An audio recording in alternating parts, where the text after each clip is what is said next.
2024. Some restrictions apply. See dealer for details. This Halloween at Lloyd Belt Automotive, treat yourself to a spectacular new ride. They've unleashed an irresistible selection of vehicles that are dying to get on the road again. And the best part, every single Bewitched beauty is priced under $20K and comes with a complimentary powertrain warranty. You heard right. Premium rides that won't scare your wallet away. No tricks, just treats. But hurry. Sale ends at the stroke of midnight on October 31st. The Halloween Sale Spectacular at Lloyd Belt Automotive in Eldon. Are you ready to save? AK Small Engines is having their annual Echo Power Equipment one-day sale Saturday, October 26th. This is your chance to save 15% on all Echo Power equipment. Save on leaf blowers, chainsaws, trimmers, and more. With 56-volt electric or professional-grade gas-powered, you can get a new Echo to get the job done fast and done right. Now is the time to put the power, durability, and comfort of Echo in your hands. Stop by Saturday, October 26th to save at AK Small Engines east of Versailles on Highway C. Get everything you need for your bathroom remodel now at Menards. Magic Woods has the vanity you need to complete your dream bathroom. Check out our great selection of over 100 Magic Woods vanities. They offer timeless and traditional vanities with superior quality and unique styles to complement your home. Explore all our vanity options in store. And don't forget to check out our flyer on Menards.com for all the great deals happening now. Save big money at Menards. Pebble Bay Club is your home for Mizzou Tigers football. And every weekend, the trendiest country club on the lake serves excellent cuisine, has an immaculate wine list and full bar, and awaits the roar of Missouri Tigers fans. Relax on the quiet side of the Nianguas 12-mile marker by boat and West Highway 54 next to Old Kinderhook. Live entertainment, putting green, pickleball, and more. Stay and play at Pebble Bay Club. Look them up online and Facebook. It's time for high school football on KS-95. This game is brought to you by Chuck Yo, the Land Pro, and Vicky Devine with eXp Realty, Capital Monuments in Jefferson City, The Shed Batting Cages, First Choice Realty, Christopher Weeberry, Morgan County Health Center in Versailles, Bashinen Family Furniture, Dunn Property Management, H&R Block in Versailles, Como Connect, powered by Como Electric Cooperative Incorporated, Personal Touch Landscaping, Side and Stricker Nobi Partners, the Bank of Versailles, the Miller County Health Center, Lloyd Belt Automotive in Eldon, American Sun Control, Winter Shelton Real Estate, Crown Power and Equipment, Polylift Boat Lifts, Lake Regional Health System, Hewlett Automotive in Camdenton, DeGraff and Reed Heating and Cooling, the Osage Beach Hy-Vee, Wright Printing and Promotional Advertising, the Kidwell Garber Funeral Homes of Versailles and Laurie, Citizens Bank of Eldon and Versailles, Vera Cruz Mexican Restaurant, Pinmax Staffing, Gladstone Cove Boat Trailer Sales, Martin Metal in Versailles, and Jason Blankenship CPA. Now with high school football, here's Colton Taylor on KS-95.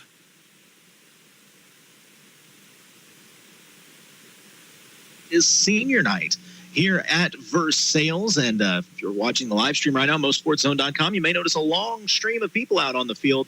Well, it's all the seniors from the different athletic groups right now being recognized. I'm Colton Taylor. Coach O back with me tonight. Coach Allison, Coach, how are you, man? Doing well. Enjoying this nice evening. It actually almost feels like football weather for the first time this season at the very end. Right? Absolutely. And, a little chill in the air, and it's going to be a good night, I think, for our Versailles Tigers.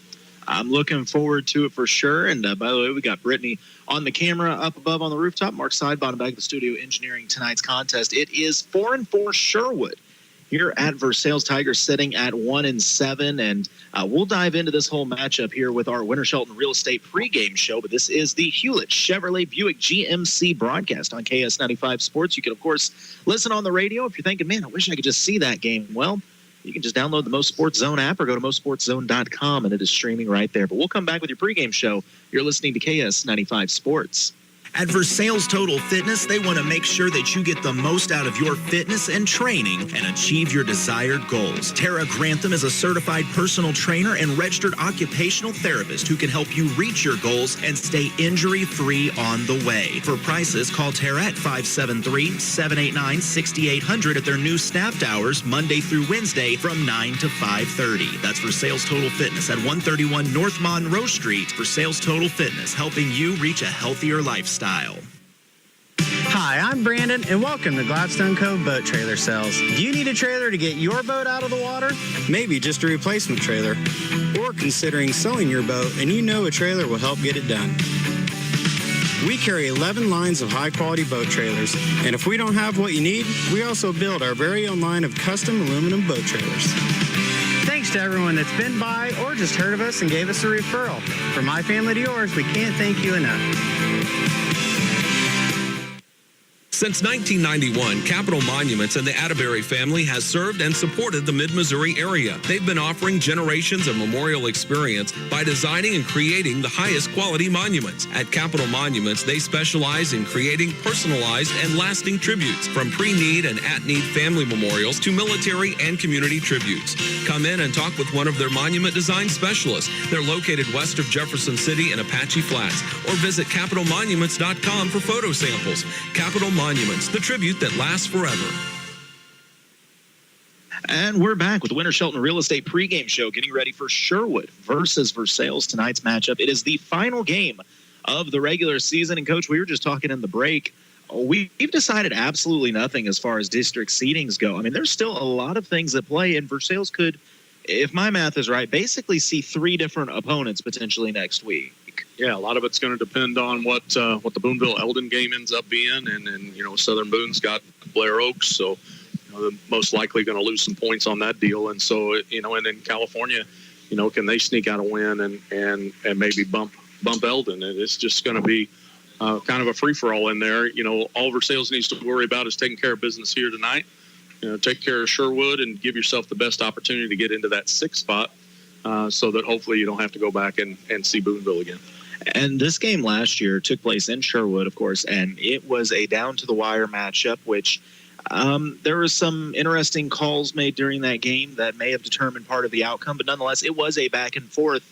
We very well could see that tonight, and I know if you followed the Tigers this year, you know as well as anybody, the injury bug has hit the Tigers and has hit them full force. When I talked with Coach Daniels before we started our interview, I said, Coach, is it easier to tell me who's hurt or who's not hurt?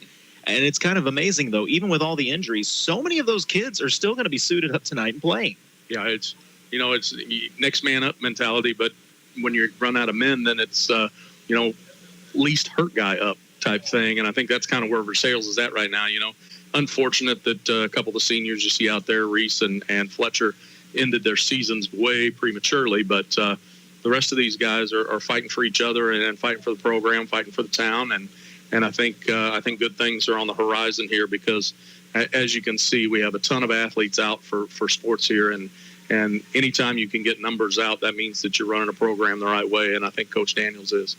And I look out there at these seniors lined up, and what really you never want to see is several of the seniors in their street clothes with the jersey top on, and some that have been absolute standout athletes throughout the year. I mean, you look at, of course, Reese Murdoch, who – there have been a lot of nights in a lot of different sports that you could say Reese Murdoch was the best athlete on the floor, and you wouldn't be wrong. But even Fletcher Bias, who his role changed throughout the season, but it kind of seemed like whatever they asked of Fletcher, he was willing to do and do it as hard as he could. Yeah, no doubt. And both of those guys are leaders within the football team and leaders within the whole athletic department. And when they can't get out there and suit up, it kills them more than it kills everybody else. We hate that we don't get to see them play, but they're just itching to get out there and be a part of it. And unfortunately, the good Lord had other plans. And I will say, for our Lake Regional Injury Report, Fletcher and Reese, of course, both done for the season, and also with them, junior Joey Bertelli, done for the season as well. 3 big losses for this Tiger squad. But as you said, it is next man up, and this coaching staff has had to change how things go and adapt. We've seen that strong formation for the Tigers become a major key piece. And yes, when Bias was still healthy, he was the conductor of that. However, Ben Peck, while he, from what I understand, is pretty beat up as well, Ben Peck is now the one calling the shots for that offense. Ben really seems to have grown into his role throughout the years. He's got experience from the quarterback position and the receiver position. Yeah, and he's such a smart kid, and he picks up on things really well. But the thing about Ben that I really like is he's unflappable.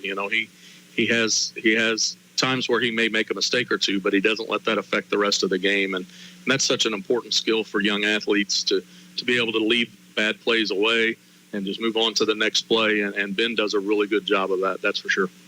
Well, we did get some time to talk with the head coach of the Versailles Tigers, Dusty Daniels, and asked him how his squad looked going into tonight's contest. We're still a little banged up, but the young guys that have been stepping up have gotten more weeks and more practice, and they're looking a lot better, more confident going into this week.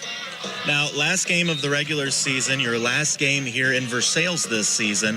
What do you want to see out of your kids tonight before jumping into districts? I want everybody to play hard for these seniors. I've known these seniors since I had them in 7th grade, now in the weight room in the high school, and then all 4 years of their high school careers. So I told them all it's been about the seniors this week.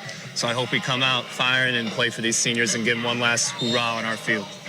Now, speaking of districts, the 2 through 5 seed, I believe, still a lot of possibilities. Not really sure who you're going to be seeing next week.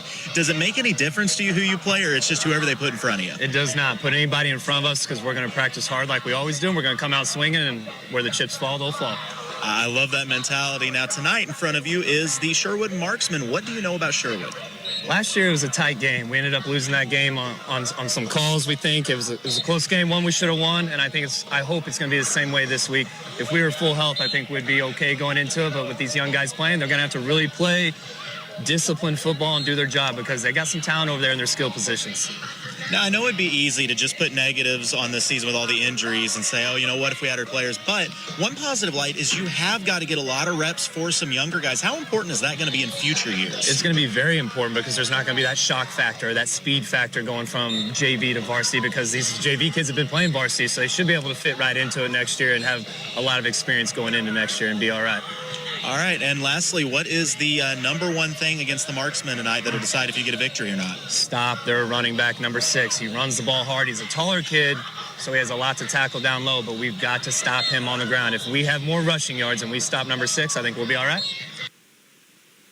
That was head coach Dusty Daniels, coach of the Versailles Tigers. We'll come back with more of the pregame show in just a bit. You're listening to KS-95 Sports. Lakefront homes, luxury homes, condos, first-time home buyers, farms, foreclosures, townhomes, villas, lakefront commercial. First Choice Realty is Eldon's oldest and most trusted real estate brokerage. Christopher Weeberry is a lifelong resident of the Lake area and real estate salesperson. Call Chris Weeberry with First Choice Realty today if you're thinking about selling or looking to purchase a new home. 573-480-2313. That's 573-480-2313. Versailles Family Furniture brings big savings on all bedding and furniture. They've got savings throughout the store. Shop their full line of mattresses, all sizes, all brands, on sale now. Their stores have a big selection of new styles and colors to update your home now. Bedroom sets to end tables, dining sets to recliners, 12-month free financing with approved credit and free delivery. Of course, if you see it in their store, you can take it home today. Versailles Family Furniture, located between the Taco Bell and Pizza Hut in Versailles.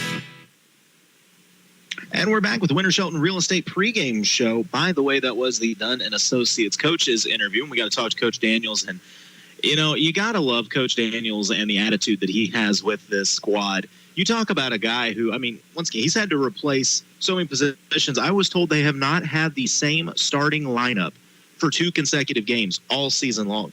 And yet he comes into every game with this same positive, let's take on the world attitude, ready to go. And I got to believe that has to translate well to the kids. Absolutely. You know, it shows confidence that he knows that they can go out there and get things done. And, you know, working with Dusty for the last 6 or 7 years as my assistant baseball coach, that was the big thing with him is his confidence level and his positivity is just, it's infectious and it blends over into the kids very, very well. They just gravitate to that. And, you know, he truly believes that you always have a chance. And, you know, he doesn't just hope that he has a chance. He's willing to work and do the things and put the kids through what they need to. And I just think he's done an outstanding job this year with these Tigers, especially considering all the injuries. And I will be attempting to get some updates throughout the evening. Eldon is at Boonville tonight. We're hosting Boonville. I'm not sure which. But either way, Eldon is with Boonville tonight. That game has major implications for everybody because if Eldon were to knock off Boonville, Boonville's not going to be the 2 seed. That changes who Versailles is going to play. Eldon kind of put themselves a little bit behind last week as they fell to California. While they have more points in the standings, as we'll go ahead and take a look at the district standings here on the live stream, you may notice Eldon is technically, points-wise, the 5 seed. The problem is, by the rules, if the team above you has, or if you have a victory over the team above you in head-to-head, you will jump them. So if districts were to start today, California would leapfrog Eldon. Eldon would be dropped to the 6 seed, California the 5. But as I said, Eldon squaring off with Boonville tonight, who is currently the 3. Southern Boone is at Blair Oaks, and I mean no offense to any of our listeners from Southern Boone. You expect the Eagles to drop that one. So you got to believe Southern Boone's going to take a loss tonight. Knob Noster is playing Class 2 Holden as Knob Noster sits in the 4 seed. But that 4, 3, and 2 seed are setting the 2 seed is at 40.74 points, while Knob Noster in the 4 seed is at 37.99. So a very slim margin where this final week is going to determine a lot. But, Coach, if you said it earlier, the Tigers can't even be thinking about Boonville or whomever their next opponent is right now. Yeah, they got a great opportunity to get a win here tonight against Sherwood, and Sherwood's record's decent, but the competition level that they played isn't quite the same as what the Tigers have faced, and I think it's something that if you start looking past an opponent, no matter what, you tend to leave yourself open to an upset or to a loss. And not that the Tigers are favored by any stretch here, but it's a good opportunity for them to get a nice last win here on the home field for these seniors and give them a little bit of momentum going into the district tournament for sure. And home field advantage can absolutely be home field advantage can be massive in a game like this. You look at last week for a different Tiger team with Brady Cook. Brady Cook, if they are on the road, that does not happen. There's no way they get him to a hospital and back on the field that quick. And plus the comment that still stands out in my brain is the whole, I've got 2.5 games left on Faroe Field, get me back there. I don't care if Auburn was 2-4. You just messed up your ankle good and you came back to lead your team to a victory. That's got to be the coolest feeling as an athlete you can have. Well, no doubt, and that's Brady Cook. He's Mr. Tiger, and that's what he's always wanted to do. And the competitiveness that he shows in saying, no, I'm going to go back out there and do this for my guys. That's takes a lot, But with an ankle injury, that's something that it's hard to make that a lot worse, especially if there's nothing really structurally wrong. It's just what your pain tolerance is. Unfortunately for the Versailles Tigers. Reese and Fletcher are in a different thing. They got things that are a lot more serious than just having a little ankle injury. 100%. And speaking of kids with injuries, I got to give a little love to someone who has become one of my absolute favorite players to watch, Gage Judd. Because if you talk to the coaches, they'll tell you right now, Gage Judd is beat up, and he is beat up bad, but he does not care. The kid has every reason in the world that he could not be playing in this game, that he could have not been playing in Windsor and several other games. I just don't think you're going to get the helmet off him at this point. And Windsor was as big and physical of a team as we had seen, and that kid still almost took one to the house on him. There was nothing pretty or flashy. He just seems like someone that has a motor that is constantly going and loves to play this game. Yeah, no doubt. And it shows every time he steps on the field. And for Gage, the selflessness of what he's doing, because, he's a state qualifier wrestler. Mm-hmm. And that season's right around the corner, and there's nothing to say that he may not be out for wrestling for a month or 2 months, which I know Coach Brantley don't like to hear, but for him to come out and say, no, I want to do this because I want to do it for my guys and I want to do it for this team, that just shows the kind of character the kid has. Well, and I know it goes without saying, and you hear it every year, but for these kids, I think the reality sets in at some point that this is, for some of these kids, this will be the last time that anyone ever pays to play you watch the game of football here, or play the game of football, here in Versailles. It's something that you probably don't realize until years later, but it is a big deal. And by the way, it's awesome to see the kids walking out there for the coin toss right now, and fantastic to see number 5 walking out there with them. I know Reese would have given anything to be able to play this season out, and as much of a hard time he was to give him, absolutely fantastic kid, a better person than he even is an athlete. Yeah, he's definitely one of the best, and the great thing about Reese and why he's going to be such a successful human being after high school is that he takes things as they come. It could be easy to be doom and gloom, a kid that had aspirations to play college football and to have the kind of hand dealt to him that he is, but it hasn't really changed his demeanor. He's still just happy-go-lucky and move on to the next thing, and we'll take it as it comes, and that's a credit to his upbringing, credit to his parents and grandparents that helped raise him and the rest of the community that's been there for him. I mean, you say aspirations to play college football. We're not talking like, oh, the kid thought it'd be cool to do. We're talking he had the size and athletic ability to put it up. I mean, as a freshman, he went out and had just shy of 1,000 receiving yards, when the Versailles Tigers were still in the Tri-County Conference. I watched this boy as a freshman have an all-state corner on him and put 7 catches on the kid, so they had to bring the all-state safety down to double-team him as a freshman. I mean, that is absolutely absurd. Yeah, and did it just like it was, going to the store and picking up a gallon of milk. That's what I do, and that's the kind of kid he is, and that's why he's so easy to like.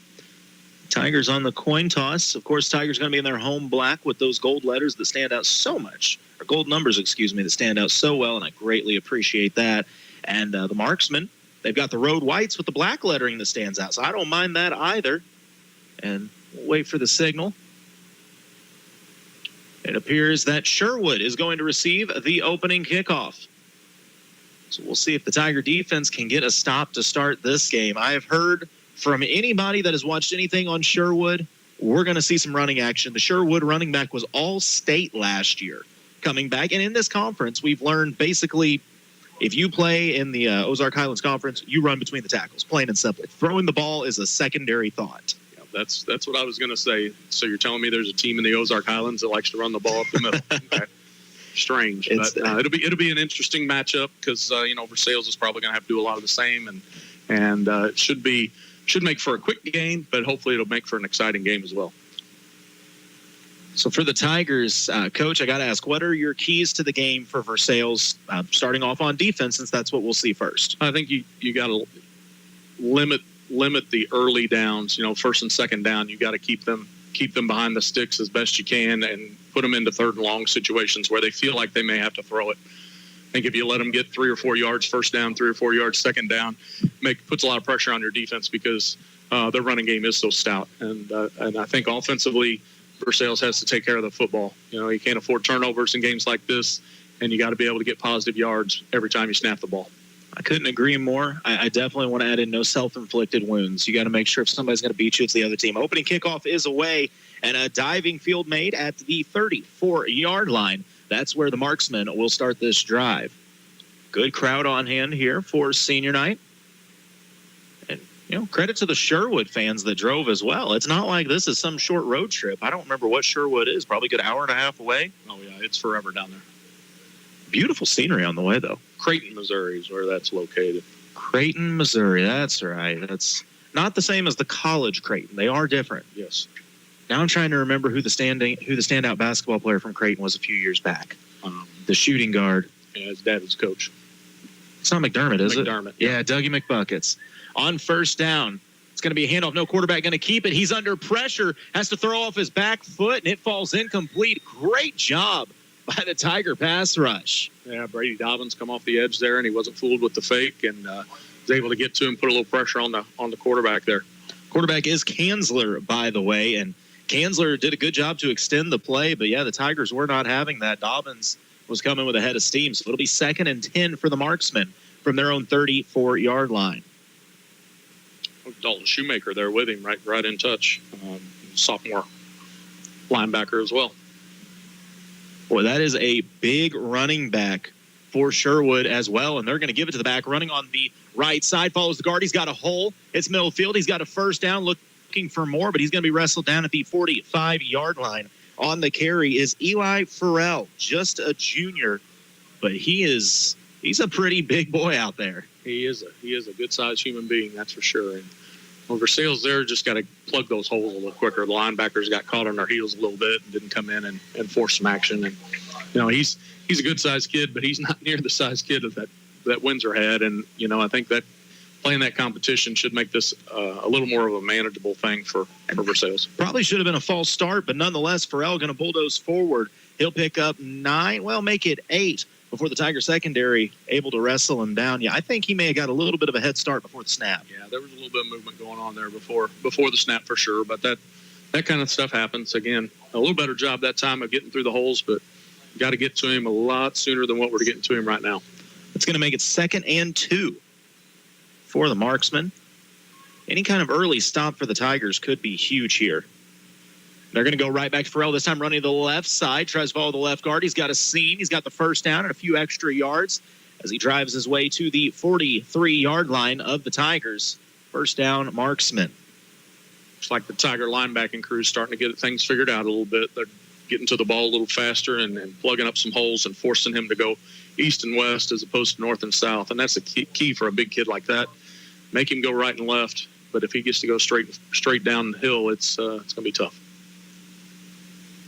So on first down, are they going to continue to feed Farrell instead? Yes, it is Farrell again, running right up the gut. Tigers do a little bit better job this time, holding them to about a 3, maybe 4-yard gain. You do get the vibe. This is going to be one of those feel it out, get used to it for the defense. Eventually, they're going to start to realize some of these patterns and maybe feel some of these gaps. Another big body nose tackle coming in to help plug up that middle a little bit, and that's going to be a good thing. I think that's probably going to be something we're going to see a lot of. So 2nd and 7 for the marksman. They fake the handoff to Farrell. Kinsler, he's going to be flushed out of the pocket to the left. He's going to sling it downfield looking for a man. No one home. Corner had great coverage on the outside. It falls incomplete. And this is big for Versailles because you have now forced a 3rd and long for a team that wants to run the rock. That's a good sign right there. And I think right here you sell out on the run. And if he wants to go out and try to pass it again, then tell him good luck. But you can't let him run for this first down here. That play also tells me, Coach, that was straight man coverage on the outside. And the corner, if anything, had 2 steps on the receiver. I think, there was a hold on the play. I didn't see that flag till now. So this one going to come back for the marksman. But that really makes me think that Versailles could have the athletic edge on the outside. Yep, it was very well covered out there, and I think that's a good point. I don't think these receivers are quite as athletic as what our defensive backs are. So 2nd and 16, they're going to give Farrell. He's trying to bounce to the left side. He's going to be cut down for a loss. Big play by that Tiger pass rush. Got Wyatt Burks, it looked like, coming out of linebacker. Good job. Excellent job getting out there and cutting him at the legs. Don't try to tackle him around his neck. Get him down there at his thighs and trip him up. That's a good play. This is a big moment for the Tigers. 3rd and 18. Can they get a stop and get the ball back on this opening series for the marksman here in the first quarter? The Chuck Yo, the Land Pro first quarter, 9:20 to go. Kinsler takes the snap. He fakes the handoff. Look for the bubble screen. Wasn't there. He's going to uncork one deep, and he's got a man open. Yes, running behind the defense. Caught at the 15 for the marksman. Tiger secondary just got a little confused and left the man. Yeah, safety was a little slow getting over. Nice pass and nice reception. Just about a step late from making a big play right there. It was A.B. Chalkin. Jakin? Does that start with a C? Yes. Then we'll just call him ABC. I like that. ABC with the reception. New set of downs. They're going to go right back to Farrell. Running to the right side. He cuts it back in. Going to be hooked around the legs, dragging defenders across the 10 and brought down at the 8. Good intensity by the defense. Didn't let the big play frustrate him and let him walk it in for a touchdown. That shows the maturation of this defense, because earlier on in the year that big play would have led to 2 or 3 more big plays. So it's a good sign. You get the vibe that as good as Farrell is as a running back, this Tiger defense can keep up with him. That one big play really changed things. But now I'm realizing there's a receiver unguarded, and he's going to pop out for a bubble screen. But what a job closing. Ball comes loose. They're going to say it was incomplete. Who delivered the hit there in the Tiger secondary?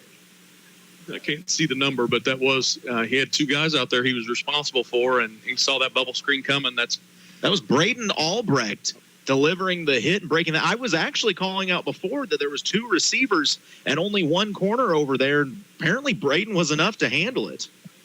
Sniff that bubble screen out early. Yeah, definitely scouting, played into that. They knew that play was coming. So it is 3rd down. They're going to hand it to Farrell. No, quarterback keeps it, and Kinsler throws to an open space in the back of the end zone. Cameraman was open. He absolutely was, but no hands on him, so that's going to bring up 4th down. 4th and about 4 for the marksman, maybe 5. I have a feeling they don't have a field goal kicker. Yeah, I'm going to say it again. Just sell out on the run here. If he decides he wants to throw it again and he makes a completion, so be it, but you can't let the All-State running back beat you here. Yeah, I don't think the receivers have necessarily shown you that they can win those one-on-ones by any means. So referee's going to get the ball switched out here. So this Tiger defense has not looked bad on this drive. They've done a real good job of staying with their assignments. You know, a couple of the good running plays were just early and holes were there, but they've done a good job of Farrell on the right side. Tigers get to him behind the line. They stand him up. fourth and short, and the Tiger defense comes up stout and forces the turnover on downs. That's a big momentum play there. Great job by the defense getting off the field. And I say getting off the field. There's two of them came off, two new ones coming on offense. But you get the idea, and that's now the offense needs to take advantage and don't have to be in any big hurry here. Just methodically get down the field. So on first down for the Tigers, 1st and 10 from their own 10-yard line. Peck calling something out to his O-line. They're in that strong formation. Peck under center. Takes the snap. He's going to hand it off right up the gut, and a whole pile of players trying to see who came away with that one. And I think the ball came out at the end. Waiting for a signal here. Well, the Tigers must have got it back if it did. And they go quickly back to the line after a gain of about 4 on first down. Ty Morrison with the run there. Like I said, it looked like it might have squared loose, but it looks like he was down before it came out. So a nice gain on first. That'll make it 2nd and about 5. Peck under center. 2 receivers out to his right. Takes the snap. He's going to hand it off. Morrison trying to go right up the gut. He is met immediately by 2 marksmen who stand him up for no gain. Yeah, Sherwood saw that one coming, that's for sure. And a little methodical, little deliberate, but we need to do probably a better job of disguising where we're going to take the ball in that situation. So it's going to make it 3rd and about 6 for this Versailles offense. Once again, 2 receivers split out to the right, 2 backs behind Peck. Peck calling something out, talking to his line. He's got plenty of time on the game clock, or on the play clock, excuse me. Goes back under center.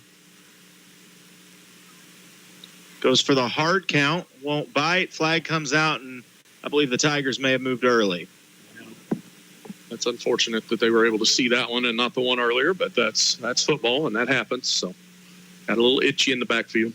I was trying to see. I believe they're running Wyatt Burks as the other running back right now, so they're really going heavy with Ty Morrison and Wyatt Burks back there. It's probably not a bad plan, especially, I think we may, from a size standpoint, may be on a pretty even playing field with Sherwood. Which is not something the Tigers have got to say a whole lot this year. That's for sure. So it's going to be 3rd and about 11 for Versailles, operating from their own 9-yard line. We'll see if they stay on the ground or if they try to put this one in the air.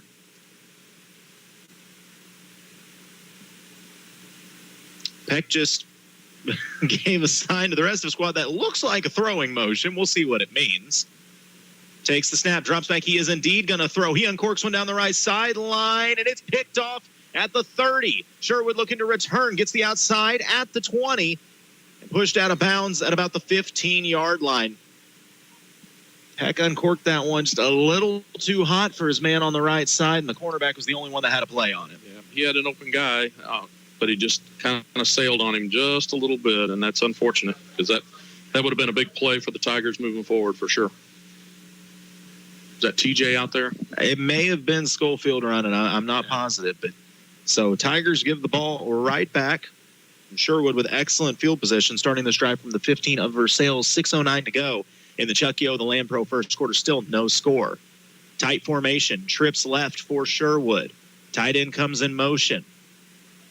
Looking to throw. Kinsler uncorks one down the right side. Got a man in the end zone. Makes a diving attempt.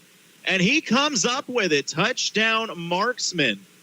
Tight end came in motion, took off on the snap, and ran a nice deep route. Made a great diving play on it.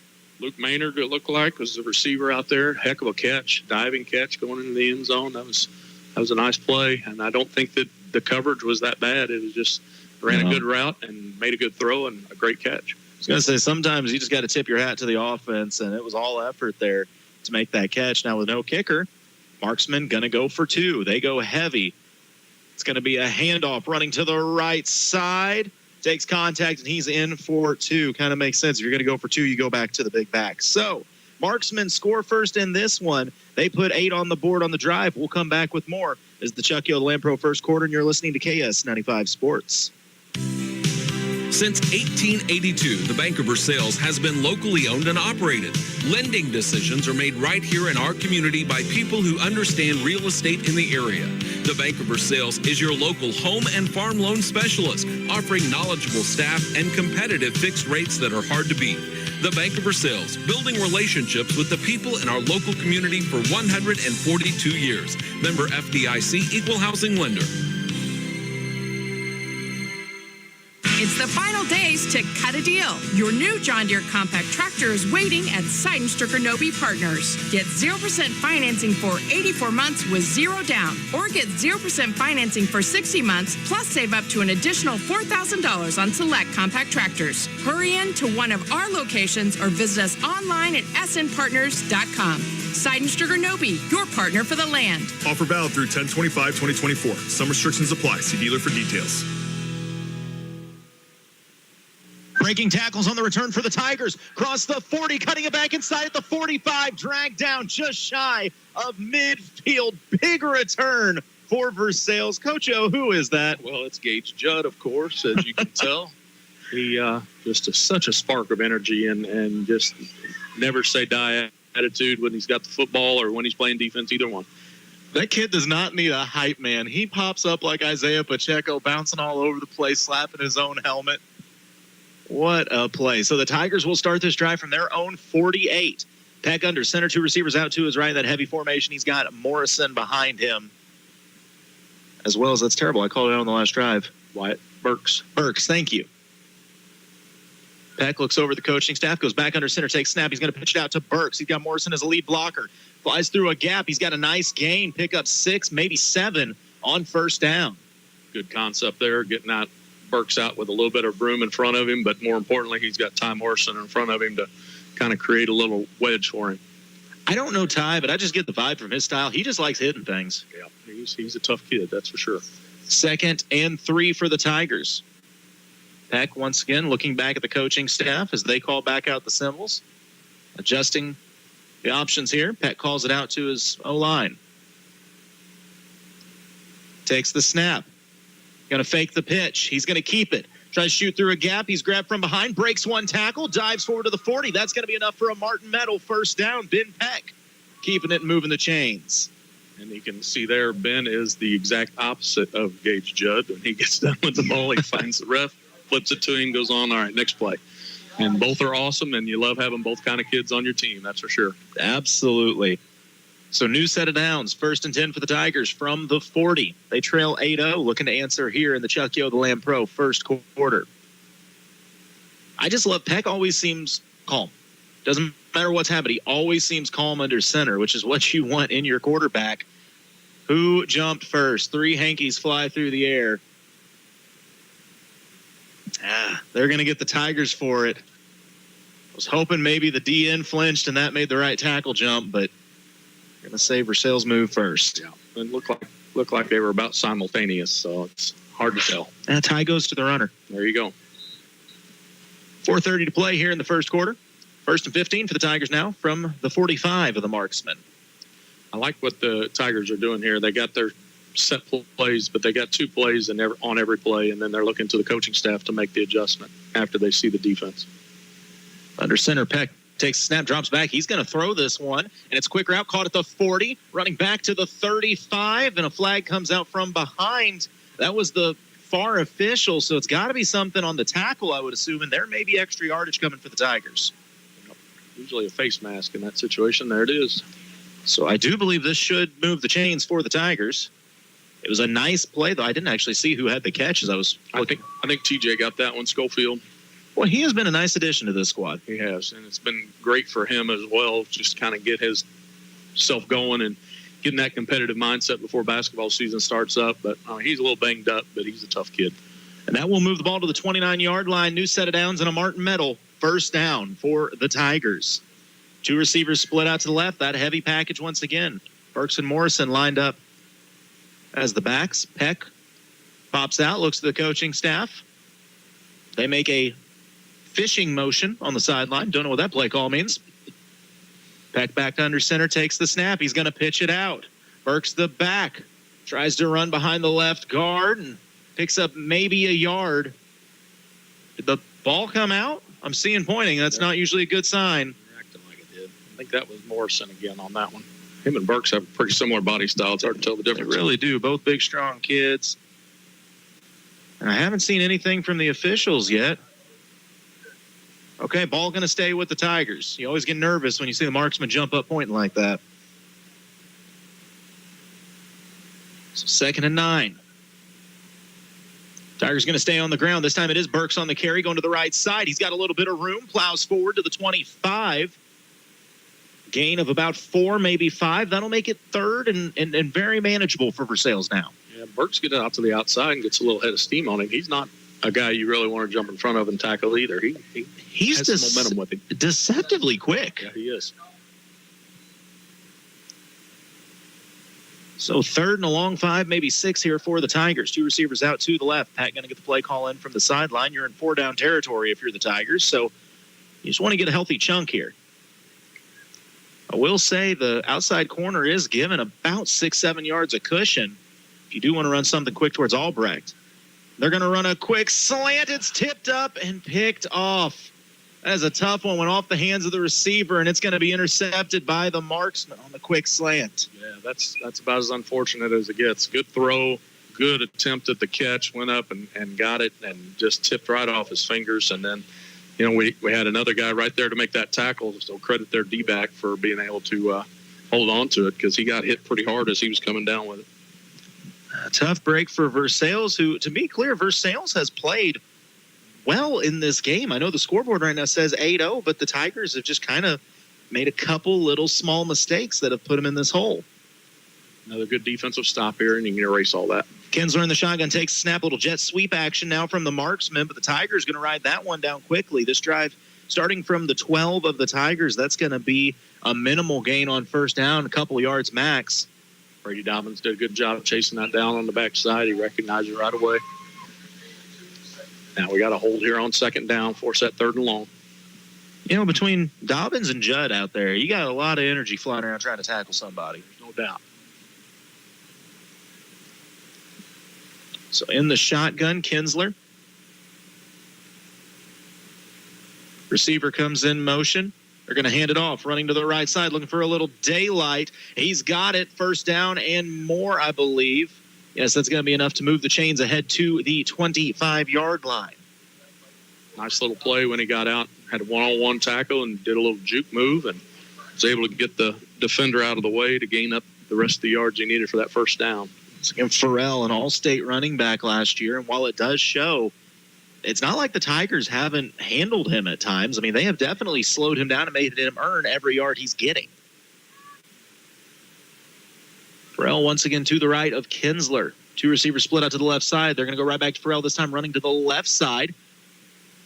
He takes contact at, well, really the Tigers holding him well again, about a 2.5, maybe 3-yard gain, as they're going to bring him down at the 28-yard line.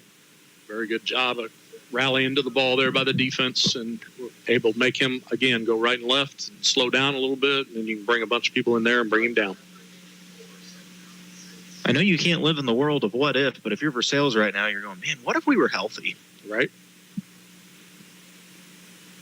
So 2nd and 6, maybe 7 for the marksman. Receiver comes in motion, back to throw. Kinsler, he's under pressure, and he's brought down. Big sack for the Tigers, back at the 20-yard line. Big Ty Morrison lowered the boom on Kinsler. There was no getting away from Ty on that one. Looked like he come unblocked off the edge over there, which is kind of interesting considering they were just straight drop back passing. But good job by Ty to stay committed to it. Brought him down. Now we need a big stop. Listen, I'm not a coach, but I think blocking Ty Morrison would probably be a good move in the future. That is far too large of a human being to not. Trips left. Kinsler looking to throw. He's going to be flushed out of the pocket, running to the left side, keeps his head up, and he tosses it to receiver, but it's going to be nowhere near the 1st down. It's going to bring up 4th and about 8. I believe the marksmen are going to have to punt. I don't know. When that kind of play call, I'd be interested to see because it almost looked like they were settling for half the yardage or so that they could go for it on 4th down, but be pretty risky. Nope, they are going to punt. You were right. I wouldn't get used to saying that. This does seem like the kind of team that if anybody was going to fake a punt, it would be them. Because it is worth noting that their punter is that big tight end. It's a good snap, and he will kick it away. I believe that's Judd back to return. He fields it at the 35, tries to get to the outside, goes between two tacklers, drags him another 5 yards, and finally stretches out to the 44. That's where Versailles start this drive. Pretty good field position. Hopefully we can have a little more success here. And like you said earlier, just none of the self-inflicted wounds here. Let's just take care of the football. I'm just looking at this. Gage Judd is 5'6", 155. If that boy was 6 foot tall at 200 pounds, I really don't know what you would do with him. Right. If he was that tall, he probably wouldn't have the energy that he has. Well, that's fair. That really is. I don't know. If he was that big, I think he might be the running back from Windsor. So the Tigers, once again, starting this drive on their own 44. They trail 8-0 here in the Chuck Keogh, the Land Pro first quarter. 20 seconds remain in the quarter on first down. It's going to be a handoff right up the middle. I believe that's Big Morrison still rumbling forward, and he's going to pick up about 8 on first down. He had the old zombie leg drag there for about 3 yards. Kid held on to him, and he just kept dragging him right on along. A good run on first down. It's not about being pretty. It's about moving in the right direction. I do think there's nothing more demoralizing to a defense, though, than when you have your hands on the player and you just go for that ride with them. But that play is going to draw the Chuck Keogh, the Lamb Pro first quarter to a close. Sherwood leads Versailles 8-0 after 1. You're listening to KS-95 Sports. Kids ask their parents a lot of questions. Why can't people fly? Gravity. Is the moon really made of cheese? Yep, cream cheese. When can I move into a big kid's car seat? For some questions, parents may not have the answer, but that's okay. They can't know everything, but knowing the right seat for their age and size will help protect them in a car crash. Find out more at nhtsa.gov/the-right-seat. Contact one of Miller County Health Center's certified car seat techs for assistance at 573-369-2400. Don't miss a single play on football day. Let My Personal Touch Landscaping clean your leaves away, even on Sundays. They do leaf removal, lawn care, landscaping, and tree trimming. They make time when you have time, even on the weekends. They work hard and cost less. Root for your teams on game day. And let My Personal Touch Landscaping make tailgating last all day. Look them up online or call 573-529-5385. Shifting gears into the second quarter of play, the H&R Block of Versailles second quarter. On second and short, the Tigers going to hand it off, and trying to plow forward was, I believe that was Zeke Miller on the carry. He's going to be hit at the line and actually lose a yard, but still it'll be just 3rd and 4 for the Tigers. Coach, do you have a couple scoring updates for us there? Yeah, it looked like Eldon and Boonville. Eldon's up 7-6, and then it looks like California's up on Hallsville 7-6. That's surprising, honestly, in both of those. And not so surprising. Blair Oaks is up 14-0 on Southern Boone. To be fair, I kind of thought Blair Oaks usually started games with a 14-point lead.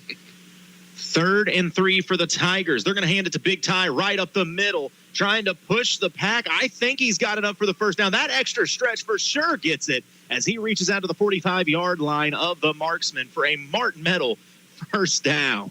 That was fun to watch Ben Peck hand the ball off and then just trail him right up the gut and pushing him forward trying to get that first down. That's fun to see.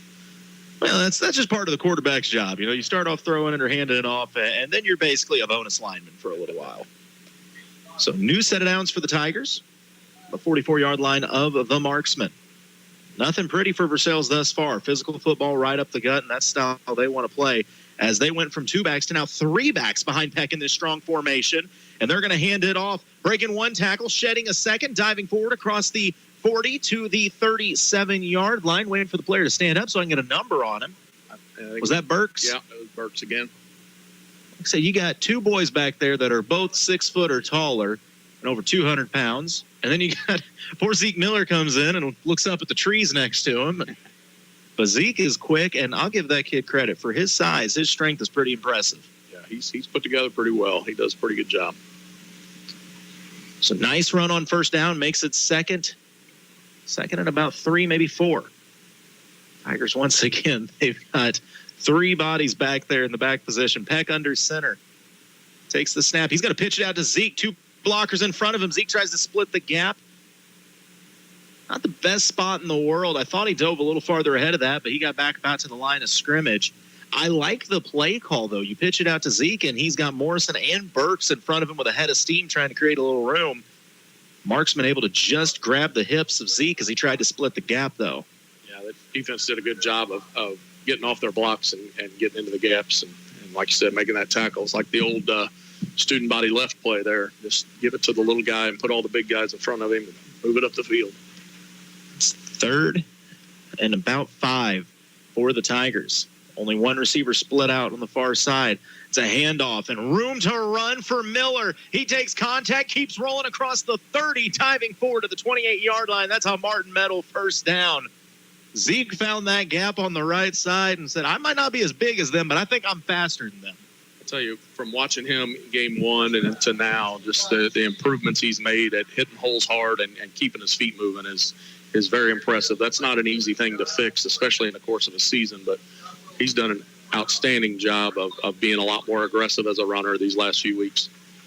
Well, the Tigers are putting together a nice drive here. They may have found something with, if the strong formation has 2 backs behind him, I'm calling this the really strong formation.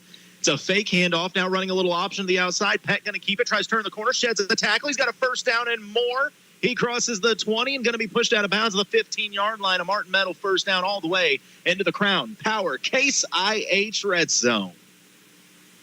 They have a flag over there. Your eyes are better than mine because I didn't even notice that. I didn't see a flag, but I saw an official come running into the white hat. That's usually not to tell him what a great job he's doing. Yeah, and Coach Daniels is not happy on the sideline. Holding. That hurts. That was a beautiful play by Peck. Must have been a receiver out there. Said he was grabbing the jersey and not the pads, maybe. I don't know. So that's going to back the Tigers up. If there is a positive, though, I will say at least it occurred on first down. I'll tell you, Coach Myers not agreeing with whatever he's being told down there. Yeah. He's having a hard time understanding the call, that's for sure. So it's going to be 1st and 20 for Versailles from the 39-yard line of the Marksman. It's again not what you want when you're a ground and pound team, but Tigers have been able to get chunk yardage on this drive.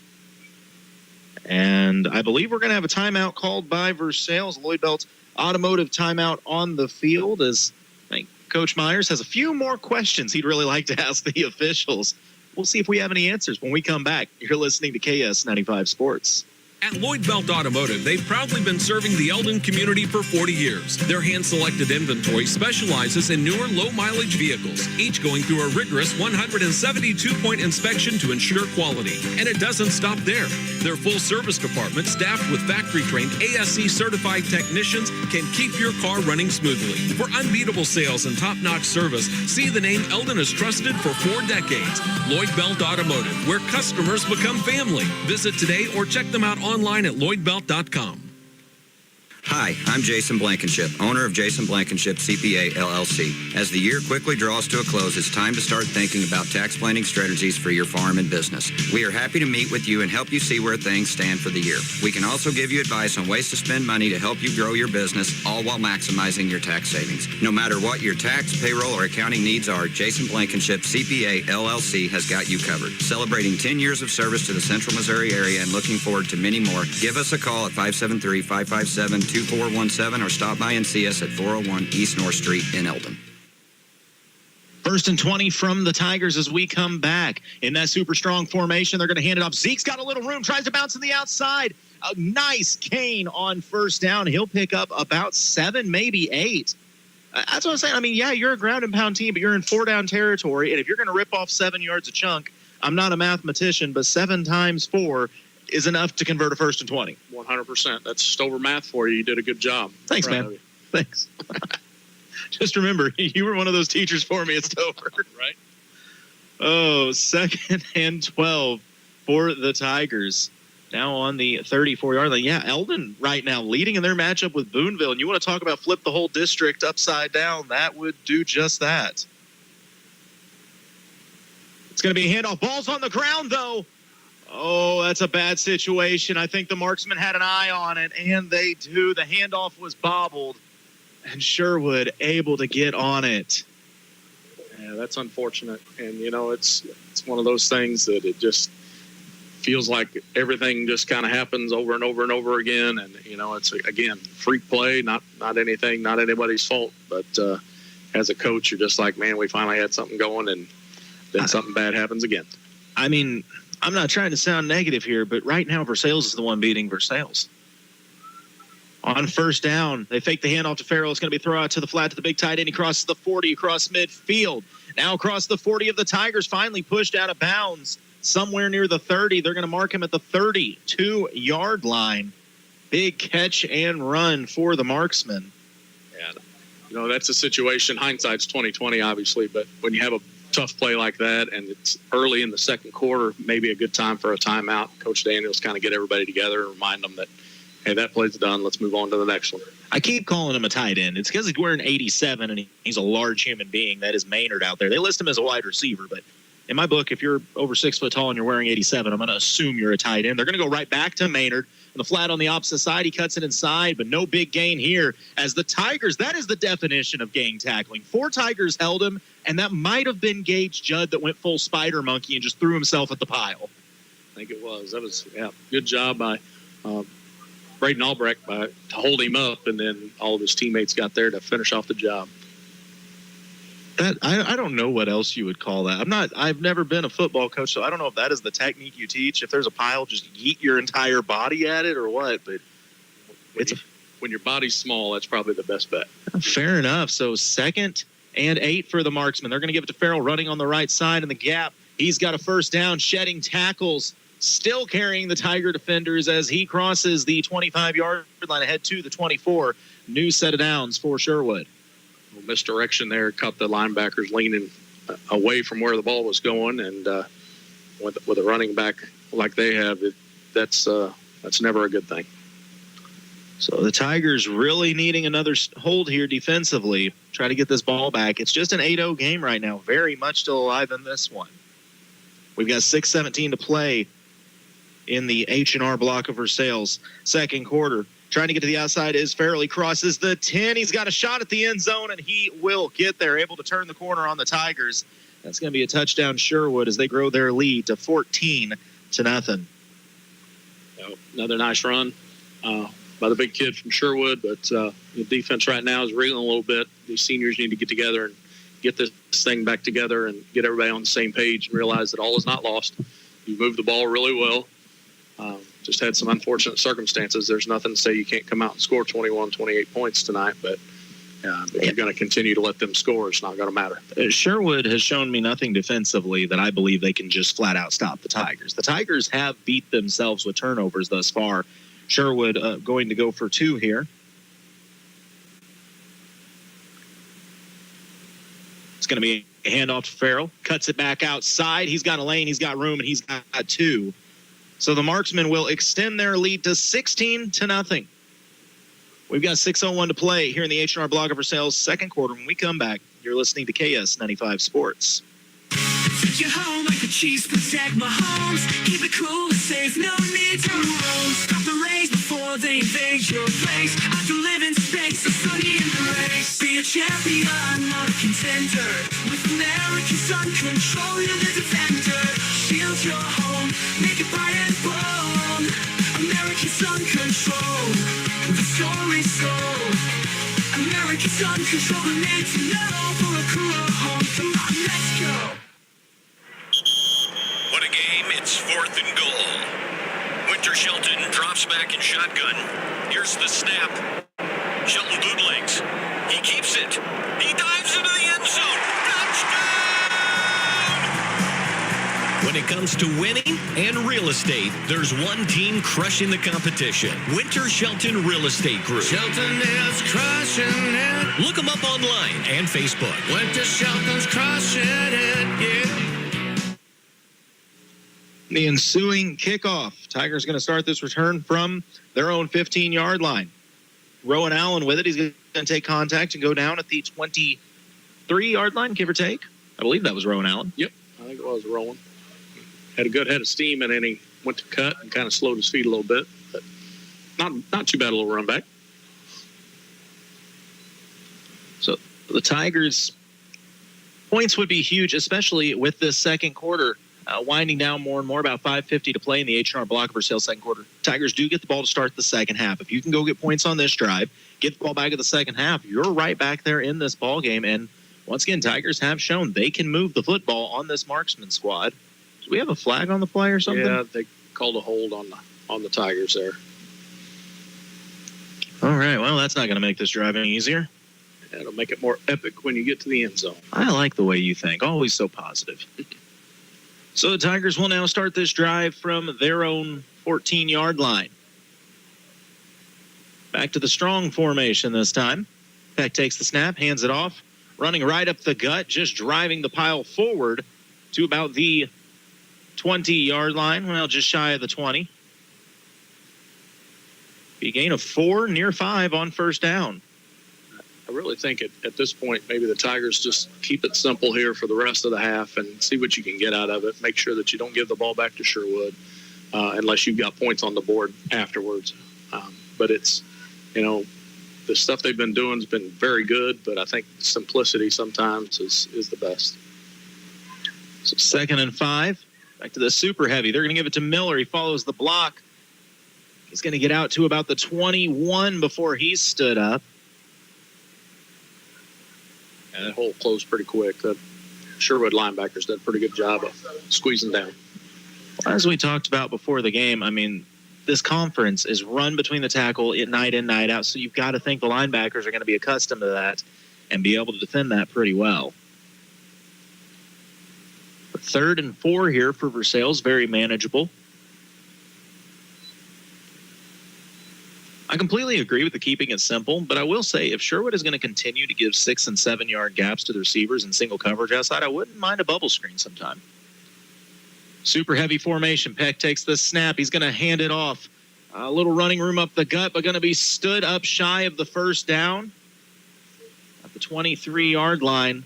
I believe that was Zeke with the carry. Our linemen just aren't getting to that second level to get blocks. They're doing a good job with the interior linemen, but they're just not getting out to the linebackers and keeping them off the running back. So 4th and 2 for the Tigers, backed up on their own 23. Do you punt or do you go for this? Well, you're asking the wrong guy because I go for it all the time. So that's probably why they don't let us coach football. And they are going to line up and go for this. As Peck is under center, 2 backs behind him, 2 receivers split out to his right. Miller now going to come back into that super heavy formation. Maybe just trying to draw them offside if they can. Yeah. And they won't bite, so the Tigers will burn a Lloyd Belt Automotive timeout. And I'd say we'll see the punt formation come out after this. Or, once again, you want a good time to fake the punt. You fake that you faked out them that you were going to punt. And I know that sentence didn't make any sense, but it did in my head. That's if you feel like you want to win the game and you're going to need a momentum swing at some point, and this is a great time to get it right before half and knowing that you're going to get the ball back.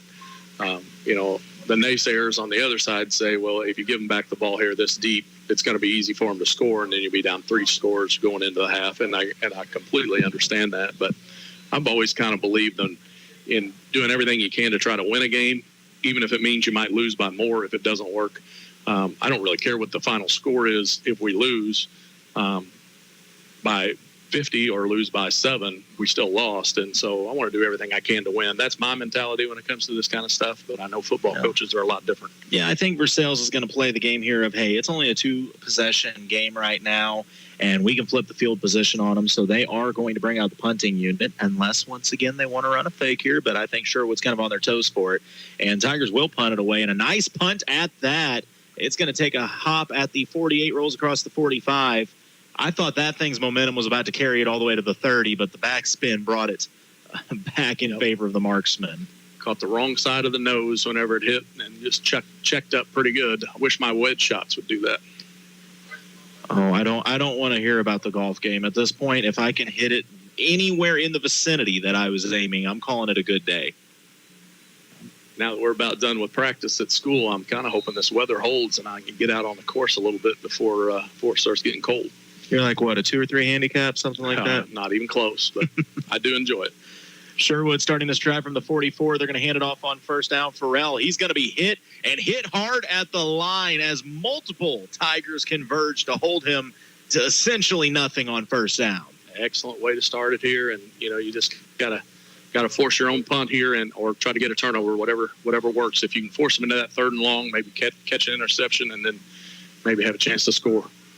Only 3 minutes remaining in the H&R Block of Versailles second quarter. Kinsler, he's going to uncork one deep. It's a 50-50 ball. Boy, that was dangerous by Sherwood as they get lucky and it falls incomplete.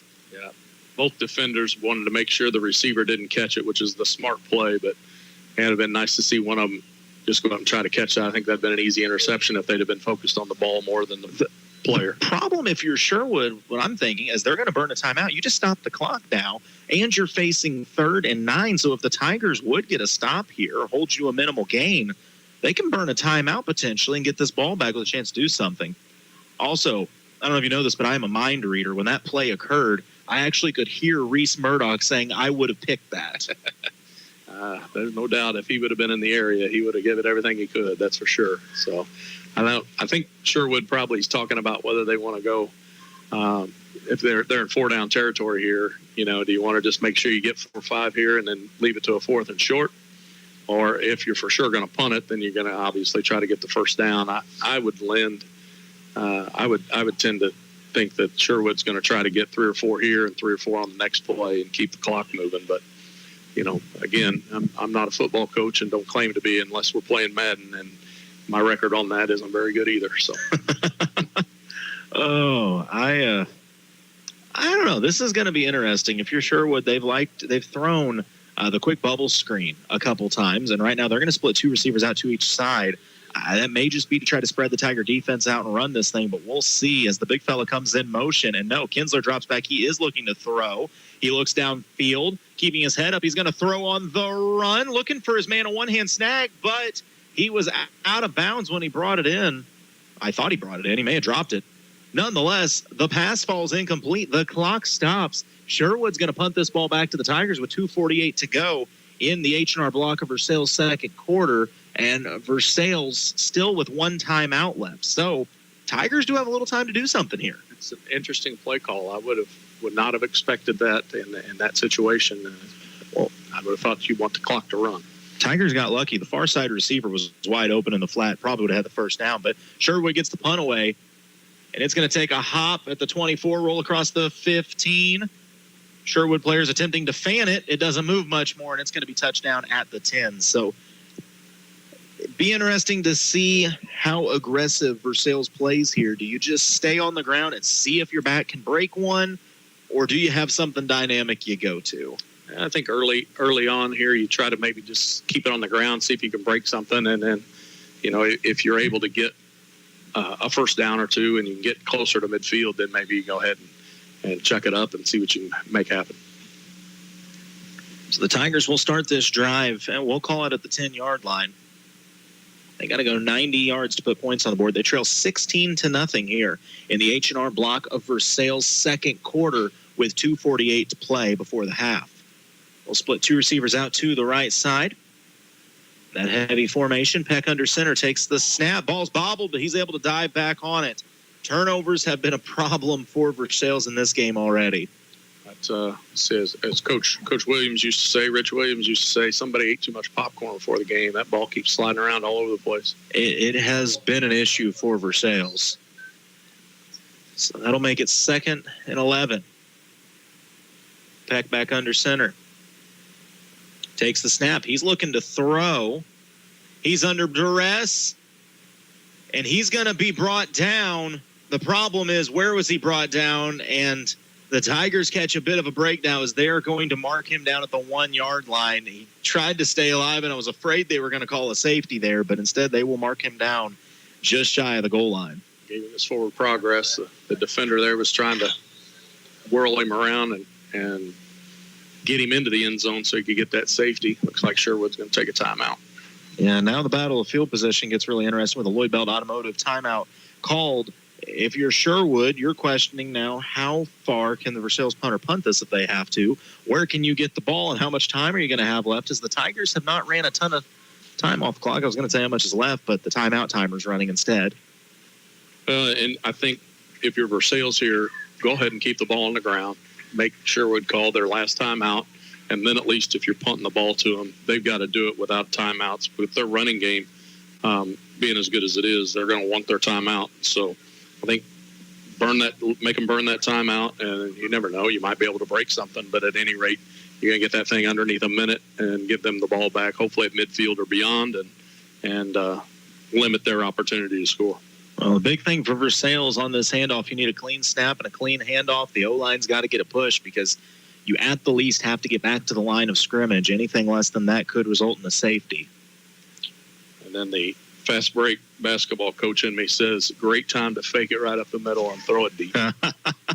I like how you think, Coach. Especially Sherwood, okay, they got a second corner over there. Otherwise, a receiver was left unchecked. Versailles is going to split two receivers out with the heavy formation. Peck under center, trying to get him to jump.